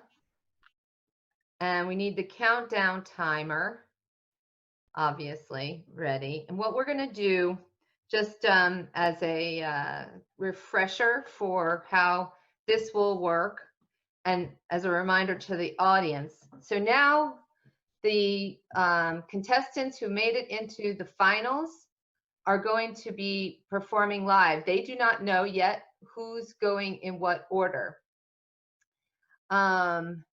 So we had a randomizer choose it. So we know how they're going to perform. We're going to call their name and they're going to be then set up in queue. We're going to give them a countdown timer that's going to allow them a 5-minute, like 5, 4, 3, 2, 1. And then we're going to start the timer that starts their performance. If they exceed 2 minutes, we are cutting them off. We're stopping their video and stopping their mics. And we're going to also eventually at the end of this, you in the audience will be voting for those people who you think deserve the grand prize winner and the audience favorite. And yes, they can be the same if you have like, if you're here for your favorite person, but they don't have to be the same, obviously. Judges, I would like to ask all of you to comment upon the performances this time around. What you need to know is that some of these folks have prepared totally different performances, and some of them are going to be doing a version of what you saw. We haven't dictated that to them at all. What you probably would benefit from is entering in your scores upon the conclusion of the performance. So we keep on schedule because now we are a little bit behind. I know nobody's going to leave though because they want to know who wins that money. So are we ready to get started, everybody? I think we are. And our first contender is Karen Risco. Karen Risco, we need you to start your camera. We're going to put you on something called Spotlight, and we need the countdown timer to become visible. So countdown timer, if you would become visible. Karen, we want to see you big and bold. I see you. I just want to check with Virginia to make sure that Virginia has you on Spotlight. And do you see the countdown timer? No. Because I think you're on not a full laptop. So what we'll do is I will count down. I'll ask the countdown timer to begin, and I'll give you a 5-second countdown. And then, can you see me at all? No, I see myself in the small, and I see a big picture of me. Okay, yeah, that's because it's called Spotlight. So I can't even give you any visual cue since it's all you all the time, right? I can hear you. Okay, do you want me to interrupt your performance? I don't think. Just count down and then count 5, 4, 3, 2, 1, and then I'll start. Okay, you ready? So here's the count. 5, 4. What? Wait, stop the countdown timer. Sorry. Kelsey, what? I was thinking if we don't have the visual cues, maybe either like a 10 seconds, you could give an audio cue of 10 and then not the full countdown, but that might be a way to let them know, or that might be part of the competition to just say, hey. Yeah, I think well, anyway, she's been practicing. I don't want to interrupt her flow. If she had said yeah, then I would do it. But let's just get are you okay with that, Karen? You counting down? Yeah, we're gonna countdown timer. Can we see you, please? Here we go. 5, 4, 3, 2, 1. Cookie, anyone? I bake them myself. Travel back with me to the early 20th century when this derelict building was one of the finest residences in Detroit. But tragedy occurred at the Alhambra apartment on January 20th, 1905. That's when 40 people suddenly got ill and 2 died. The police investigation led to the kitchen, and that's where they discovered baking powder that was laced with arsenic. And Rose Barron, the scrub woman, became the primary suspect. The reason being is that she had baked cookies on that day, and everybody who ate the cookies suddenly got sick. So Rose Barron was arrested and charged with murder. And, you know, what was the motive? People wanted to know. Was she so disgruntled because she was demoted from a cook at the Alhambra to the scrub woman? Or, as the prosecutor said, was she this moral pervert who loved to see people get sick and watch them die? So it turns out that Rose had worked for many families before the Alhambra, and those people all got mysteriously sick, and one child ended up dying. And one of the families actually said they got sick from the turkey dressing that Rose had stirred. Even her father-in-law died suddenly after visiting Rose. Guess from what? Arsenic poisoning, you're right. So that's nonsense, the defense said. Everybody got sick because of the faulty plumbing, and they even took all the jurors over to the Alhambra to inspect the plumbing. And then the prosecutor got in one last little dig. Would you want to eat? Hello? Sorry, Karen. I'll hear ya. Your time is up. Okay. All right. Sorry. Okay. Oh. Oh. So let's go back out of Spotlight to Gallery View, Virginia, and let's show the judges panel and hear from the judges if we could. All right.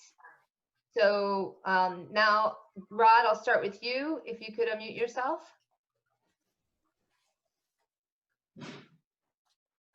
Sorry, I was entering my scores. It's just such a great story, and I really love the fact that you have that prop at the start and you offer the cookies to your guests. Right. Sure, I think that's a really engaging way to go. I think this is a tour that I'd like to do myself. I think it's a terrific story. You're really lucky that you're in a city that's got an amazing story, and of course, true crime is all the rage, so you're definitely onto something there. Thank you. Great. How about Nikki? Yeah, I think you do such a wonderful job of creating an atmosphere, even by choosing the story and keeping your voice really low and very mysterious and having these pauses and offering cookies. I just think you do a wonderful job of adding that on top of the story tonight, right? Really digging into the atmosphere. I really felt like I was there on a tour. I still have cookies. I'm going to eat them all now. Kelsey, how about you? She uses props. What can I say? Karen and I go way back. She's a long time in our Lead Amazing Tours program, and props are not just there as a gag, as we're having a little fun today, but they're a way for you to have people move out of just a totally passive environment of just listening and using a couple senses. If you can have them smell and taste cookies, if you can have them hands-on with things, that's a great way to enhance your tour, Karen. Keep up that great work. Thank you. And Shane. Yes, it was a delivery full of intrigue and mystery, which I enjoyed. And I think having that cliffhanger right at the end, I really want to know what happened. Come on my tour. Absolutely. Great use of props as well, bringing that to life. Good job, Karen. Thank you. Very good. Thank you so much. All right, so our next live contestant who needs to be ready is Paul Stewart. Paul, let's see you. Where are you, Paul? I don't even see Paul. There he is. Okay. Paul, get yourself ready. We're going to see you in spotlight mode. And we're going to, now, Paul, can you see the countdown timer? Countdown timer? No. At the top? No? No. Okay. So there's no countdown timer for you. We may need it. Virginia, what if we come out of spotlight and just keep you in speaker view? That might help the contestants. So Paul, do you see any of the people in the gallery up at the top now of your screen? I'm in gallery view and I just see a picture of yourself on Okay. the front of What the if you screen. exit? What if you exit out of full screen? Are you in full screen? Countdown timer. I can see it now. Okay, great. So that's your countdown timer, and we're going to want you to follow that along. So are you ready to perform? It's disappeared again. Uh-oh. Hollis, and before we do, so he's not in spotlight. Right. So I just want to make sure he's. Yeah, so if you're in speaker view and he's talking, the audience will see him. Okay, great. Okay, so we have to mute ourselves. So Paul, when you're ready, can you say something? Virginia, you're on screen right now. So Paul, can you talk? Yeah, man, I can talk, but I still can't see any timer. Do you see the words countdown timer? Because we haven't started it yet. There it is, but no. All right. No. All right, so why don't we do what we did for Karen? Not really sure why this isn't working. It's not ideal. So when you're ready, we'll start the countdown timer, and then you're just free to go for your 2 minutes, okay? No problem. All right, so countdown timer, please begin. 5, 4, 3, 2, 1, go. Hi there, guys. Thank you so much for watching me tonight. My name is Paul, and I'm a tour guide with Invisible Cities. A tour guide with a difference. A tour company with a difference, sorry. We are a social enterprise who train homeless people to become walking tour guides of their own city. How fantastic an idea is that? And being a tour guide comes with great responsibility, as we all know. And I like to tell people about the good, the bad, and the goddamn ugly about Edinburgh and Scotland. And also I like to go out and seek the truth behind the many myths and legends of Edinburgh and beyond. And one such story that always gets told to almost every tourist that visits Edinburgh is the story of Greyfriars Bobby, the faithful Skye Terrier who guarded his master's grave, Old Jock, for 14 years at the end of the 19th century here in Edinburgh in the Greyfriars Churchyard. People come from all over the world to visit his grave and see the statue. We are twinned with San Diego in California because of another homeless dog called Bum. And then what happens is, it turns out Walt Disney even made a movie out of it. The problem is, it's actually a scam. It's a fake story. There was actually 2 different dogs. So if you'd like to come on one of my tours, not only will you be helping to support homeless people, you will also be finding out the truth behind the myths and the legends. And what could be more sustainable than helping to support homeless tour guides? So thank you so much for watching me, guys, and please vote for me because you won't regret it for a single second. Thank you so much, guys, from Scotland, the most beautiful country in the whole world today. You are done in the nick of time. Good job, good job. All right, so let's go into gallery view, Virginia, if you're not there already. And let's hear from Shane. You're off mic, so let's hear from you. Absolutely. Second most beautiful country in the world. I think you find, Paul, I think Wales is first. But having lived in Edinburgh, what I really enjoy about your delivery is I've watched that movie. I've been to the statue. I've walked through the kirkyard there, and I didn't know that was fake. So I've learned something from you today, and I'm pretty sure I'm going to learn a lot more about the myths of Edinburgh coming on your tour. So very well done. Thank you, Shane. And let's hear from Kelsey. Well, tour leaders, they got to do some heavy lifting. Paul, what I appreciated was you were sort of balancing multiple things that you wanted to do. You wanted to talk a little bit about your company. You wanted to obviously encourage people to vote from the audience. And that certainly made me think that, hey, that's a big part of the tour guide role. And it's something that has to be kind of deftly done because oftentimes it's not directly serving the customers per se. It might be doing some branding. It might be, hey, letting them know about our other great tours. But I thought you actually did a pretty good job there of balancing multiple things. So good stuff. Thank you, man. Thanks. Nikki, how about you? I actually find a lot of bravery in you choosing to tell that story, Paul. I think as tour guides, sometimes we feel this need to give the people what they want. And if this is a famous site and I can see a tour guide in Edinburgh feeling like they need to give that story. But I love that you're like, nope, I'm going to tell you the true story and think of the value. You know, if I were on that tour, I would walk away not only satisfied that I checked it off my list, but that I actually know the truth. Thank you. Thank you so much, man. Thanks. And then Rod. Yeah, I agree with Nikki. I really like the fact that you took on what is obviously a myth and debunked it. I thought that was great. I would have liked to have heard more about your formerly homeless tour guides, but I'm going to give you points just for being in that business because it's obviously a great thing to do. So well done today.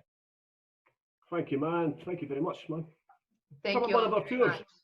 All right, and now let's move on to our next live throwdown. Matt Levy, bring it on down. Matt, who's there he is. So let's bring it into speaker view. And Matt, you need to come off of mute so we can have you talk, and you'll be right there. Countdown timer's live. There we you go. Can hear me okay? Yeah. So, Great. So now, can you see the countdown timer at all? It says the word countdown tie. Yeah. I don't see. Yes. But once, Okay, so once the clock runs, it runs. Yes, exactly. So if you can see it, when you're ready, we'll start it and hopefully it'll work for you. So are you ready? I'm ready. Okay, countdown timer, can you begin? 5. Go. Hey, my name is Matt Levy. I run the Levy's Unique New York, New York's first family of tour guides. And I'm going to tell you why they're called New York the Big Apple. The phrase first saw the light of print journalism in 1923 when a journalist named John P. Fitzgerald called his sports column Around the Big Apple. He got the phrase from a group of African-American horse stable hands who were employed in the racetracks around New York City. Now, in the 1920s, New York was the third largest horse racing town in the country. Louisville, Kentucky was #1 for the Derby. New Orleans was #2. New York was #3. In horse racing slang, horses like apples, and so all these black stable hands started to call New York the Big Apple, kind of like the big racetrack or the big game town. The phrase did not catch on. Then in the 1930s, some jazz musicians picked up on the phrase because in the 30s, New York was the capital of the jazz world. People would come in from all over to check out jazz hotspots in Harlem and on 52nd Street, known as Swing Street. In jazz slang, sugar means money. To play a gig means you make good sugar. Hey man, how'd you do last night? Oh, I made some sweet sugar. And an apple is one of the fruits with the highest natural sugar content. So where do you make the most sugar? The Big Apple, of course. Doesn't matter. Phrase doesn't catch on. 4 decades goes by. Now it's the 70s, and New York City is broke like a joke. Graffiti on the subways, crime in the streets, New Yorkers leaving for the suburbs, and tourists not visiting. So in 1973, Charles Gillette, the president of the New York City Visitors and Conventions Bureau, he wanted to bring tourists and New Yorkers back to New York City. So he found the phrase the Big Apple in a tour guide book from the 20s, dusted it off, and threw it onto t-shirts and sweaters and postcards. It was a brand activation, and it worked. So we've had the phrase since the 20s. We've only been using it since 1973.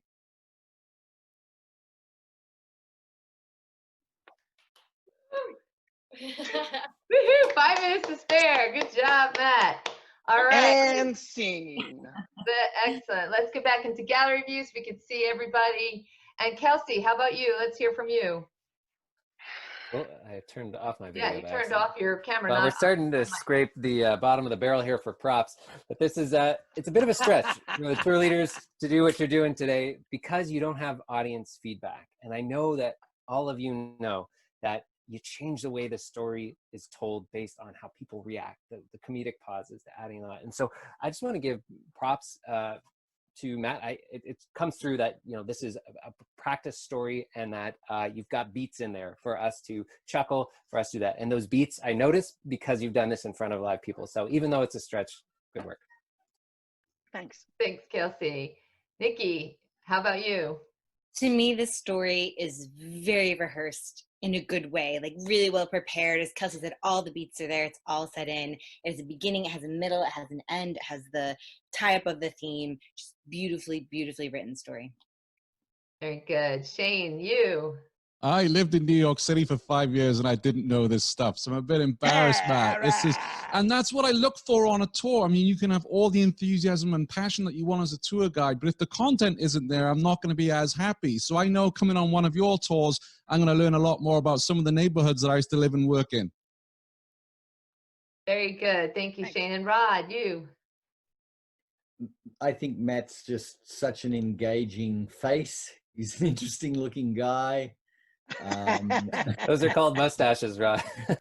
Yeah, I think that mustache is that's definitely an investment in the business. If you're not claiming tax write-off for that, you ought to be, man, because you're looking good. Well done. Thanks, Chief. I appreciate it. Excellent, Matt. Great job. Thank you so much.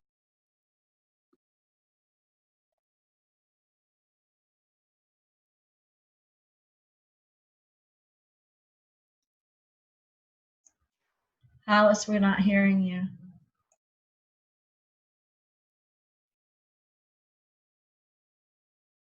Okay, now you can hear me.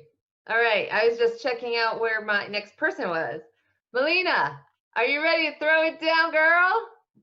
Get on cue. Let's see you in speaker view. Virginia, help us out there with speaker view for Melina. Melina, you need to talk so that we Hello. There Yes, you go. I'm here. Talking. There Perfect. we go. All right. I'm here.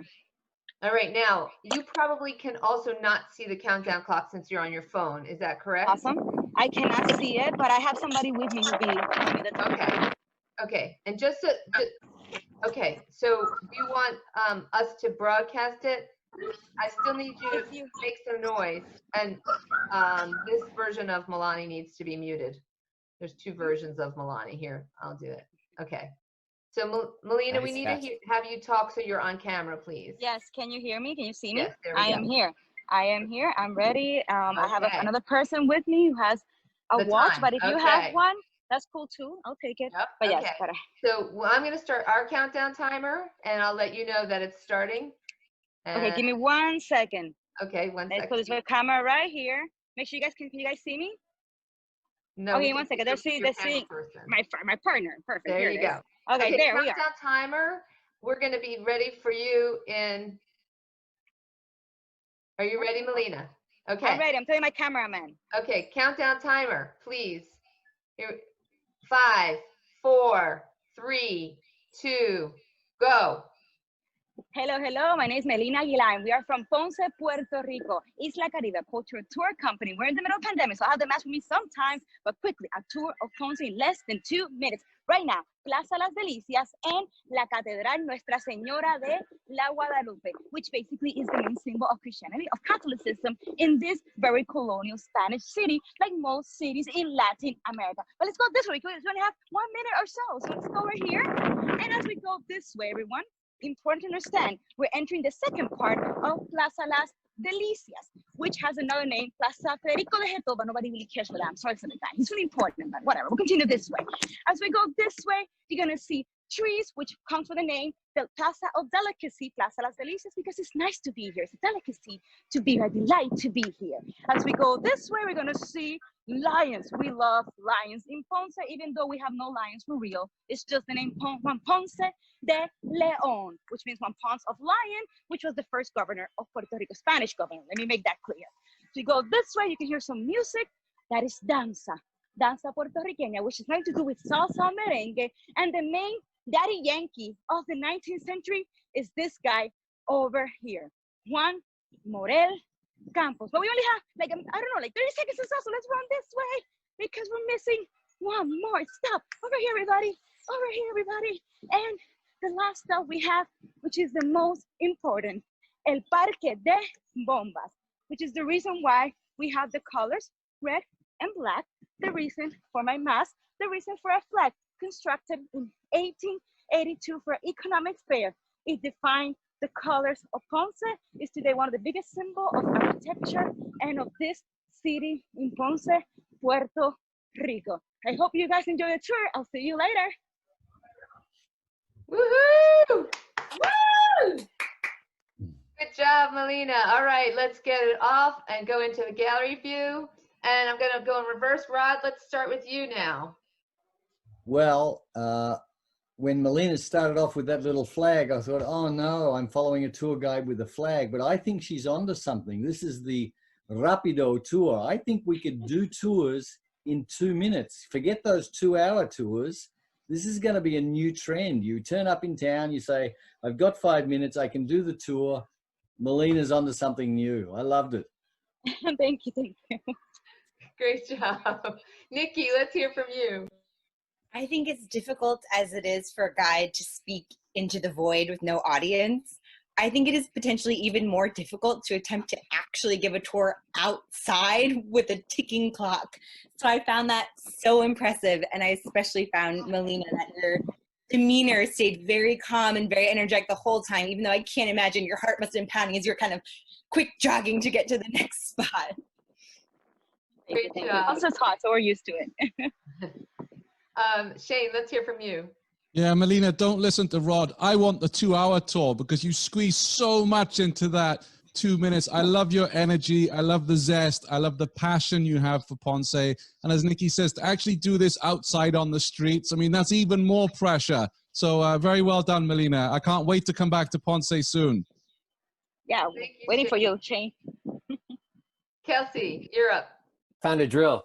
So you got to drill into the details that really matter. And I think, like you said, like we're saying, there's a lot coming at you as a guest. I agree totally with what the other judges were saying, that this is a challenging environment. I think the best tour leaders are really able to drill down into the things that are going to be most impactful. And I thought that, you know, you did a great job. Props to the cameraman for keeping up with you. Awesome. Thank you so much, Melina. All right, and now time for our next throwdown. It is Chris Reel. Chris, are you ready? Woohoo! All right, let's take us into speaker view. Hello. Yeah, there you go. Get yourself on mic. Chris, can you see the countdown timer at the top? It's kind of coming and going. I've got a timer here myself. If you just give me a verbal countdown, then I can start my clock and we'll be good. Okay, I'm going to have my countdown clock then start so that I can give you that countdown. So countdown timer, when you're ready, please start. There we go. 5, 4, 3, 2, go. Well, hello again, everybody. I'm Chris Reel, and this time, with apologies to our friends in Canada and the UK, I want to tell you a story about what happened in Baltimore during the War of 1812. In late summer of 1814, the British had already invaded and burned our nation's capital, Washington, D.C., and then they decided to set their sights on the third largest city in the nation at that time, the city of Baltimore. Now, the British considered Baltimore to be nothing but a nest of pirates, and it was their intention to burn the city to the ground, wipe it off the map entirely. And the only thing that stood between our city and total destruction was a star-shaped fort at the tip of the South Baltimore Peninsula called Fort McHenry. And on September the 13th, 1814, ships from the Royal Navy came within range and unleashed a furious assault. Rockets and bombs and mortars exploding all around the fort, while 1,000 defenders held their ground inside. The attack lasted for 25 hours. And after 25 hours, those guns fell silent. Meanwhile, before the battle had begun, a young lawyer had been asked by President James Madison himself to sail out among the British fleet and help negotiate the release of an American prisoner of war. The negotiations were successful, but Key was not allowed to return to the mainland until after the battle was over. And he watched this bombardment from the deck of that American ship through the night. The next morning, when the guns fell silent, he knew the battle was over, but he didn't know who won. The only thing that would give him an answer to that question was the flag flying over the fort. So that morning, September the 14th, 1814, he stands on the deck of that ship, peering through his telescope in the direction of Fort McHenry, looking for a flag. And as the smoke and the clouds clear that morning by the dawn's early light, what does he see but an enormous 30-foot high, 42-foot long American flag? And at that moment, he knows the British attack was unsuccessful and Baltimore is safe. He begins to write the words to a poem that he would call the defense of Fort McHenry. It would later become known as the Star-Spangled Banner, and today it's our national anthem, Born in Baltimore. Woohoo! Well done. Well done. Let's get back to gallery view and open up the judges. I'm going to start with Kelsey this time. We think a lot about stories, and you're getting a grip on people's attention. But did you notice what Chris was doing there? There were moments. Chris didn't reveal the end of the story. He held on to information to the end, and that is how you grip and hold an audience. A bad storyteller, we have them in our friends and families. We've told bad stories ourselves. It's when you hit the punchline too soon, when the audience isn't waiting in anticipation to find out that information. Chris, killer delivery on that story. Well done. Thank you. Rod, how about you? Yeah, I loved it. I loved the fact that it was a news story, and it was engaging. And I didn't know that that's where the Star Spangled Banner came from. So I learned a lot today, and I'm a big fan. Well done. Thank you so much. Jane, you're up. Yeah, you matched engaging content with a solid delivery. And I have to say, as a Brit, this is the history they don't teach us back home in school. So, I'm very intrigued to come on it and learn a lot more about this particular history. So good job. Enjoyed it. I just wish you'd sung the Star Spangled Banner, though. Tough song to sing. Based on an old English drinking song, too, by the way. That's Hollis's finale, I believe I saw in an email. No. I'm going to leave the singing to Chloe. Nikki, last but not least. Yeah, I think I agree with Kelsey in that, technically, that story was so well done and so put together. And I think that's a great example of a fact that is just given out as one sentence on a tour. And what a wonderful way to really make it stick. And that's how you make people remember facts. Guests don't remember facts, but they remember stories, right? So it's a beautiful, beautiful story to attach to that one simple fact. Excellent. Thank you so much. All right, our next throwdown is going to be Gary Dennis. Gary, are you ready? We are ready for you. Let's get you on. Okay, I unmuted myself. And right. Let me ask you, do you see the countdown clock? No, I do not. Okay, let's see if we can. I see at the top of mine. Can you negotiate? Are you on a full screen? I am not on full screen. Should I be on full screen? No. Okay, that's what I thought. Okay, can you see the tiles and move the tiles to the left or to the right at the top of your screen? Yeah. You see the words countdown timer. Okay. Yeah, now it's a tile. Okay. All right. Would you like use my phone? Okay, good. Okay. Well, I could use my phone, or I can just trust you. Use both. I just want to see if it was helpful to you. But when you're ready, I'll tell the countdown timer to begin. I can do the timer thing. All right. So 10 minutes, right? No, not 10 minutes. 2. Okay. So I'm just kidding. All right. Here we go. So whenever you want to give me, I'll give you the 5-second countdown. But you okay. are now ready for the countdown. Okay. Countdown timer. Can you please begin? 5, 4, 3, 2, go. Hi, I'm Gary, and this is my part of my story. The Upper West Side is full of stories. And back in 2005, I owned a very large movie rental store. I was crossing right here on this street, 103rd Street, crossing Broadway, when I saw a New York City bus go by with an advertisement for watches with Humphrey Bogart's image in it. I got angry because they were using Humphrey Bogart, even though the man has been dead for 50 years and he grew up right on the block I'm standing on, and there's no recognition from the city of New York that this icon had grown up here, right? This is an incredible mistake. So using my store, I started a petition drive. One of my customers was a writer for the New York Times, and she wrote about it very quickly. I had 1,000 signatures on this, with this petition, and I went to the community board with my 1,000 signatures. Community boards decide about street renamings. It turns out community boards don't love street renamings. In fact, I had a lot of resistance. But I said, you just renamed the street after Chico O'Farrell, a band leader. One of the people on the board said, yeah, but he bled for the neighborhood. I said, yeah, well, that's great. But if you took a picture of Chico O'Farrell and you took a picture of Humphrey Bogart and went to the deepest coal mine in the world and went to the bottom of that coal mine and you found some coal miner and showed him the picture of Humphrey Bogart and Chico O'Farrell, who do you think they're going to know? They're going to know Humphrey Bogart, the face of American film, a pop culture icon. my point is that Bogart grew up in this neighborhood and became who he became because of where he grew up. His best friend in the neighborhood was the son of a theatrical producer. Bogart got a job as an office boy. He eventually became a stage manager. Stage managers used to have to understudy. And one night, Humphrey Bogart went on. He found what he wanted to do. And thank goodness he did, because if it had not been for where he lived, we would have had Ronald Reagan in Casablanca, not Humphrey Bogart. And that's my story. Woohoo! There you go. Nailed it in under 2 minutes. Good job, Gary. All right, let's go back out to gallery view now, Virginia, and let me hear from Shane. Yep, I enjoyed it. Very good delivery. And I think the key thing for me is the story. You use such good imagery that I feel like when I go back home to England and I say I went on this great tour in New York, did you know this about Humphrey Bogart? Because what you imparted today, I know the guy as an actor, obviously, and seen movies, but didn't know the backstory. And I think that's a feather in your cap that I feel I could retell that story based on the imagery you used. Thank you. Thanks much. Kelsey. Yeah, I agree with Shane. Using those personal details can be a real lifesaver sometimes, because guess what? You as a human being, you as the leader, sometimes you, oftentimes, you're one of those incredibly interesting people, and you can give that insight to your group. So you could have told that story as Humphrey Bogart is a famous American actor, but you started with you. You connected it to your life. I was hanging on because of that. Very cool. Thank you. Thank you. I love your life jacket. Go ahead. Thank you. Rod, how about you?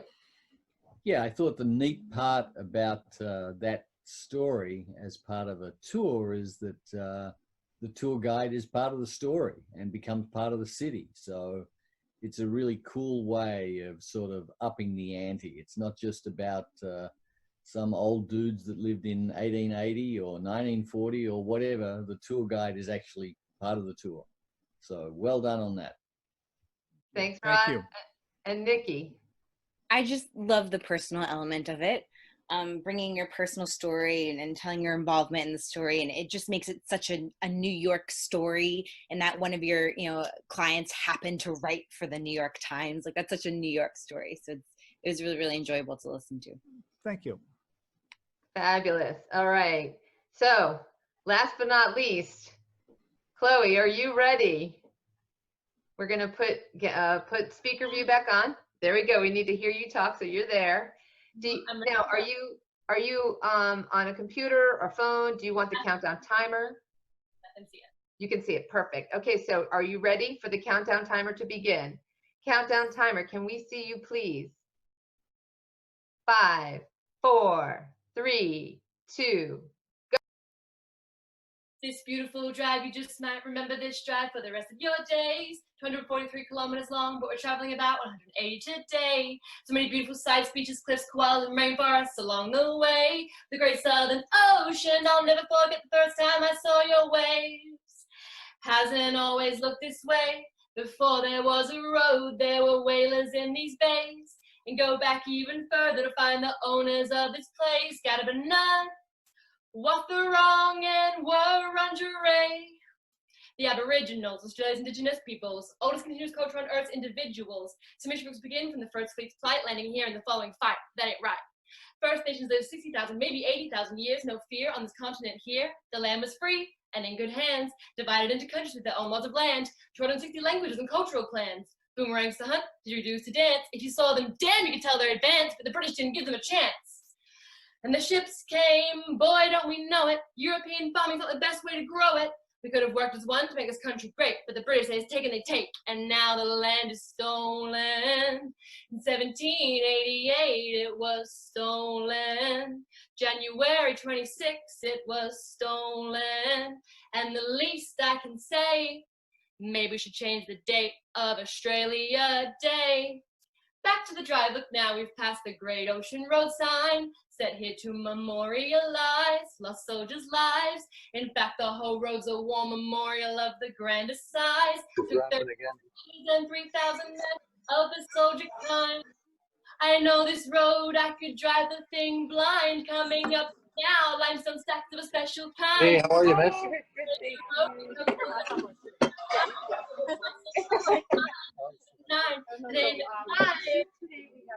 And that's my graduation road tour. Okay, that wasn't fair. All right, we need to pop out. Yeah. Well done, man. Who's that dickhead coming in? We need to change him to an attendee. All right, Chloe, so sorry about the end of your performance there. That was kind of a Rudy. So number one, do you want to repeat it? Do we do the last 10 seconds again? If you would like, or wherever you want to begin, I think that's only fair. I'll just knock out that last 10 seconds. Okay, so let's start that again. We won't even run the clock because you know your time. Virginia, can you put it on speaker view and let's get Chloe talking and then we'll film that. Okay, Chloe, are you ready? Yep. Okay, begin whenever you're ready. I know this road, I could drive the thing blind. Coming up now, limestone stacks of a special kind. Wind and waves eroded coast, but left these stacks behind. 12 apostles, but you'll find not even 9. The name is lying. And that's my Great Ocean Road Tour summarized. Woohoo! What a trooper. All right. Again, our apologies for that. But you did a great job and unfazed. I love that. I guess as a tour guide, you got to be prepared for the unexpected. I get people interrupting all the time. Right. So Nikki, let me start with you. I am infinitely impressed at the amount of time it must have taken you to structure what you were going to say, pull all the facts, and then fit those words to fit the song. So that alone is very, very high marks from my end. Very impressive. Thank you. Excellent. I'm afraid of Kelsey because he's got props, so I'm going to Rod. Well, I loved this song the first time. I loved it even more the second time. I love the line about limestone stacks of a special kind. I'm trying to rhyme my own comments and I can't do it because I'm not that smart, but I loved it. So fantastic. Thank you. Great. Shane, your turn. A tremendous amount of creativity that you displayed there and energy and the amount of prep that you put into it. And obviously being British, there are parts of it that make me feel a little bit uncomfortable, but that's what it's all about. When we're teaching real history, you don't want to sugarcoat it for me. You want to tell us how bad we were in the past. So well done. And Kelsey. Look, Rod, if you don't have intelligence or ability to rhyme, you just go through your tool shed.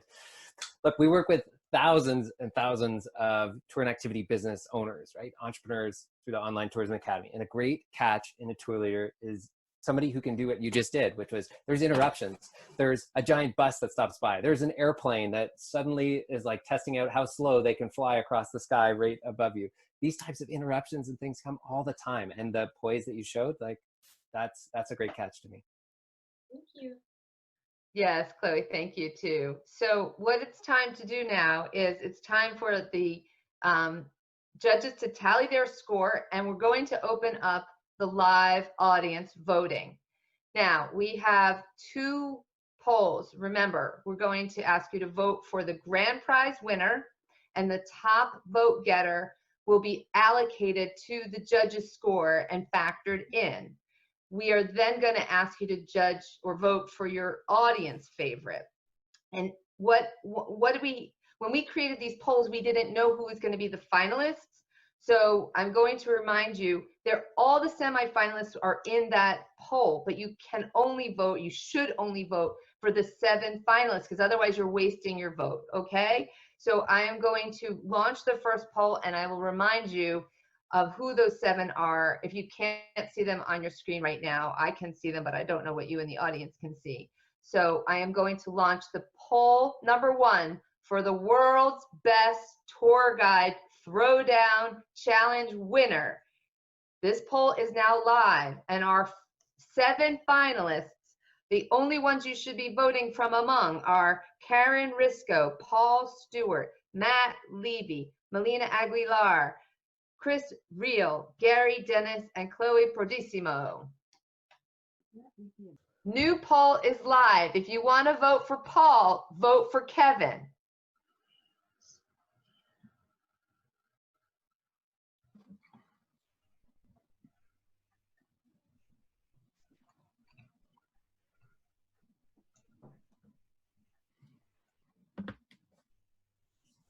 Good work, Redeem Team.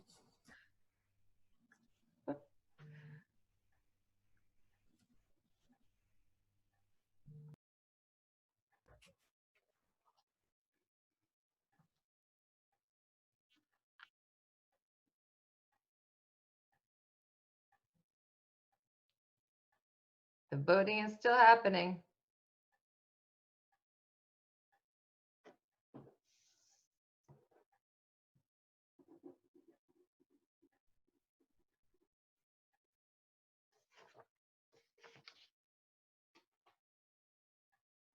And it's slowing down. Okay. I think everybody who wanted to vote has voted. Virginia, can you take a screenshot, please?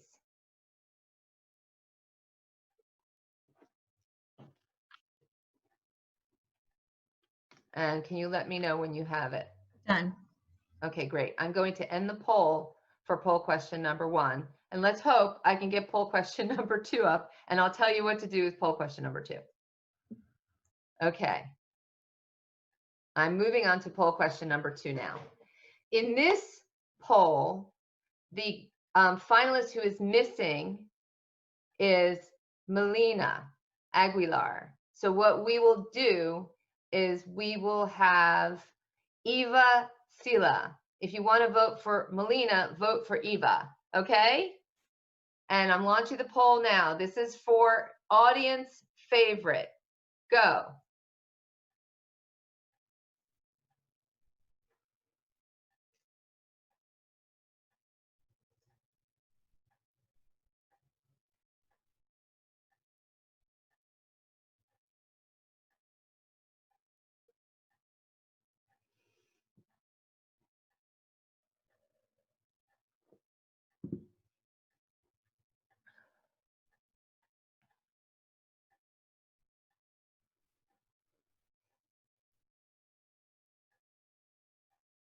And remember, you should only be voting for the 7 finalists. Karen, Paul, Matt, Melina, Chris, Gary, or Chloe. We're still getting some votes in, so I'm going to leave it up.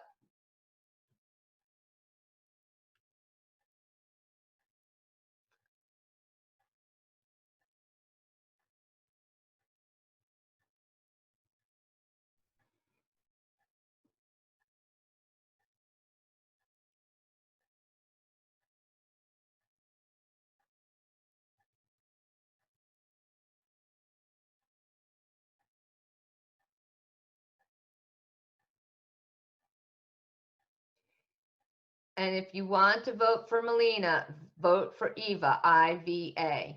That's who you should be putting your vote towards.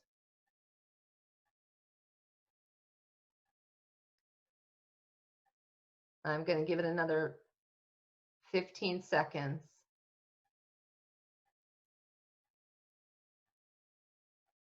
All right. Virginia, will you take a screen grab of this?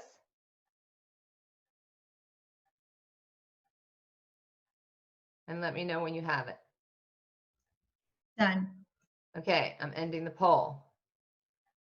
All right. So now, judges, have you locked and loaded your scores? Yes. Okay. It was tough, but yes. Page 10. Let's look at this. D25 to H25. Okay, it looks like we got that fixed. Okay. Now, Virginia, I need your you to add in the tallies from the audience vote into the judges' votes, please, with the assignment of the. Yes, I'm working on it. It'll take a moment. Thank you. So bear with us, folks.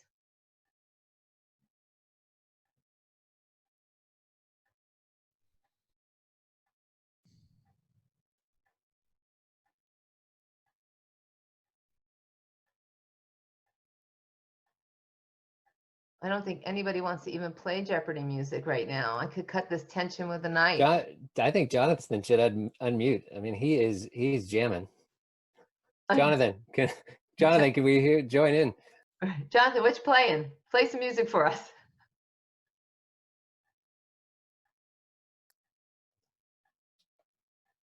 Hello? You playing some guitar? Either that or having a stroke, but I'm guessing there's a guitar underneath there from the smile. Yeah. my final throwdown was going to be on guitar, but Oh, cool. yeah.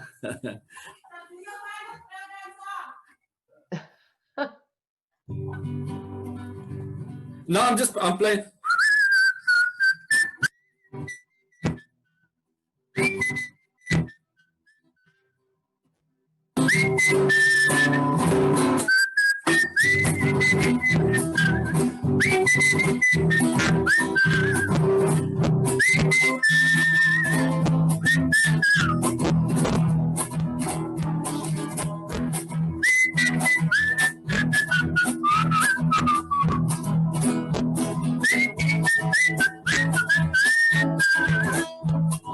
Look around you, all you see are sympathetic eyes.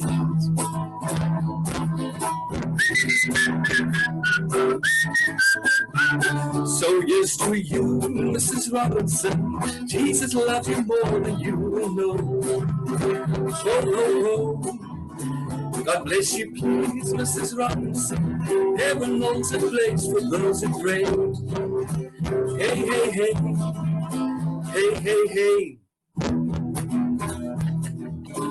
Yeah, so I'm just fiddling around. Okay. Third place for the first ever tour guide throwdown is Chris Reel with Rent-A-Tour. Great job, Chris. This is when Thank you. The whole audience. Thank you. So we'll be in touch with Chris on how to send you your money and all the other goodies, okay? Awesome. All right. Second place is Melina Aguilar with Isla Caribe Tour.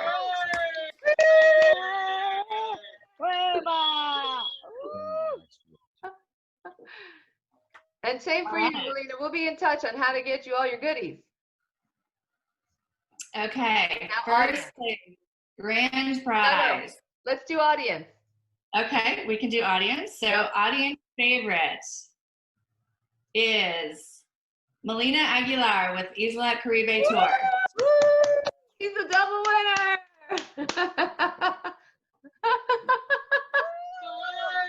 More money.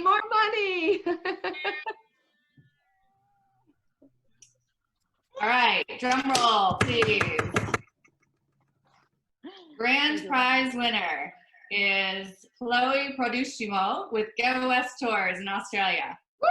Chloe, you made it worthwhile staying up.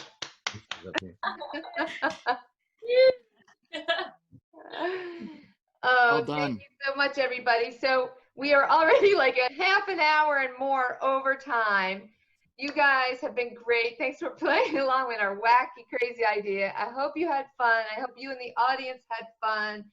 Thank you to Milani Menor for letting us pursue this crazy, wacky vision. And thanks to all the judges for volunteering your time. And you guys in the contestant pool, all of you, especially if you're watching, thank you for all the effort. It wasn't unwarranted, and we really, really appreciated it. And it was really great to see you in your videos. I wish we could do this again soon, but I'm exhausted. And a huge Congrats to thanks everyone. It was fun. to Redeem and Hollis way to try something ambitious, and I just had a ton of fun. Thanks, Kelsey. Great job. Thank you all. Thank you, everyone. Bye. Congratulations. Bye. Cheers. Go Melbourne. Go Australia. Come to Baltimore. Baltimore. Thank you. See the D. Bye, everyone. Stay safe. Everyone. Bye. Was fun.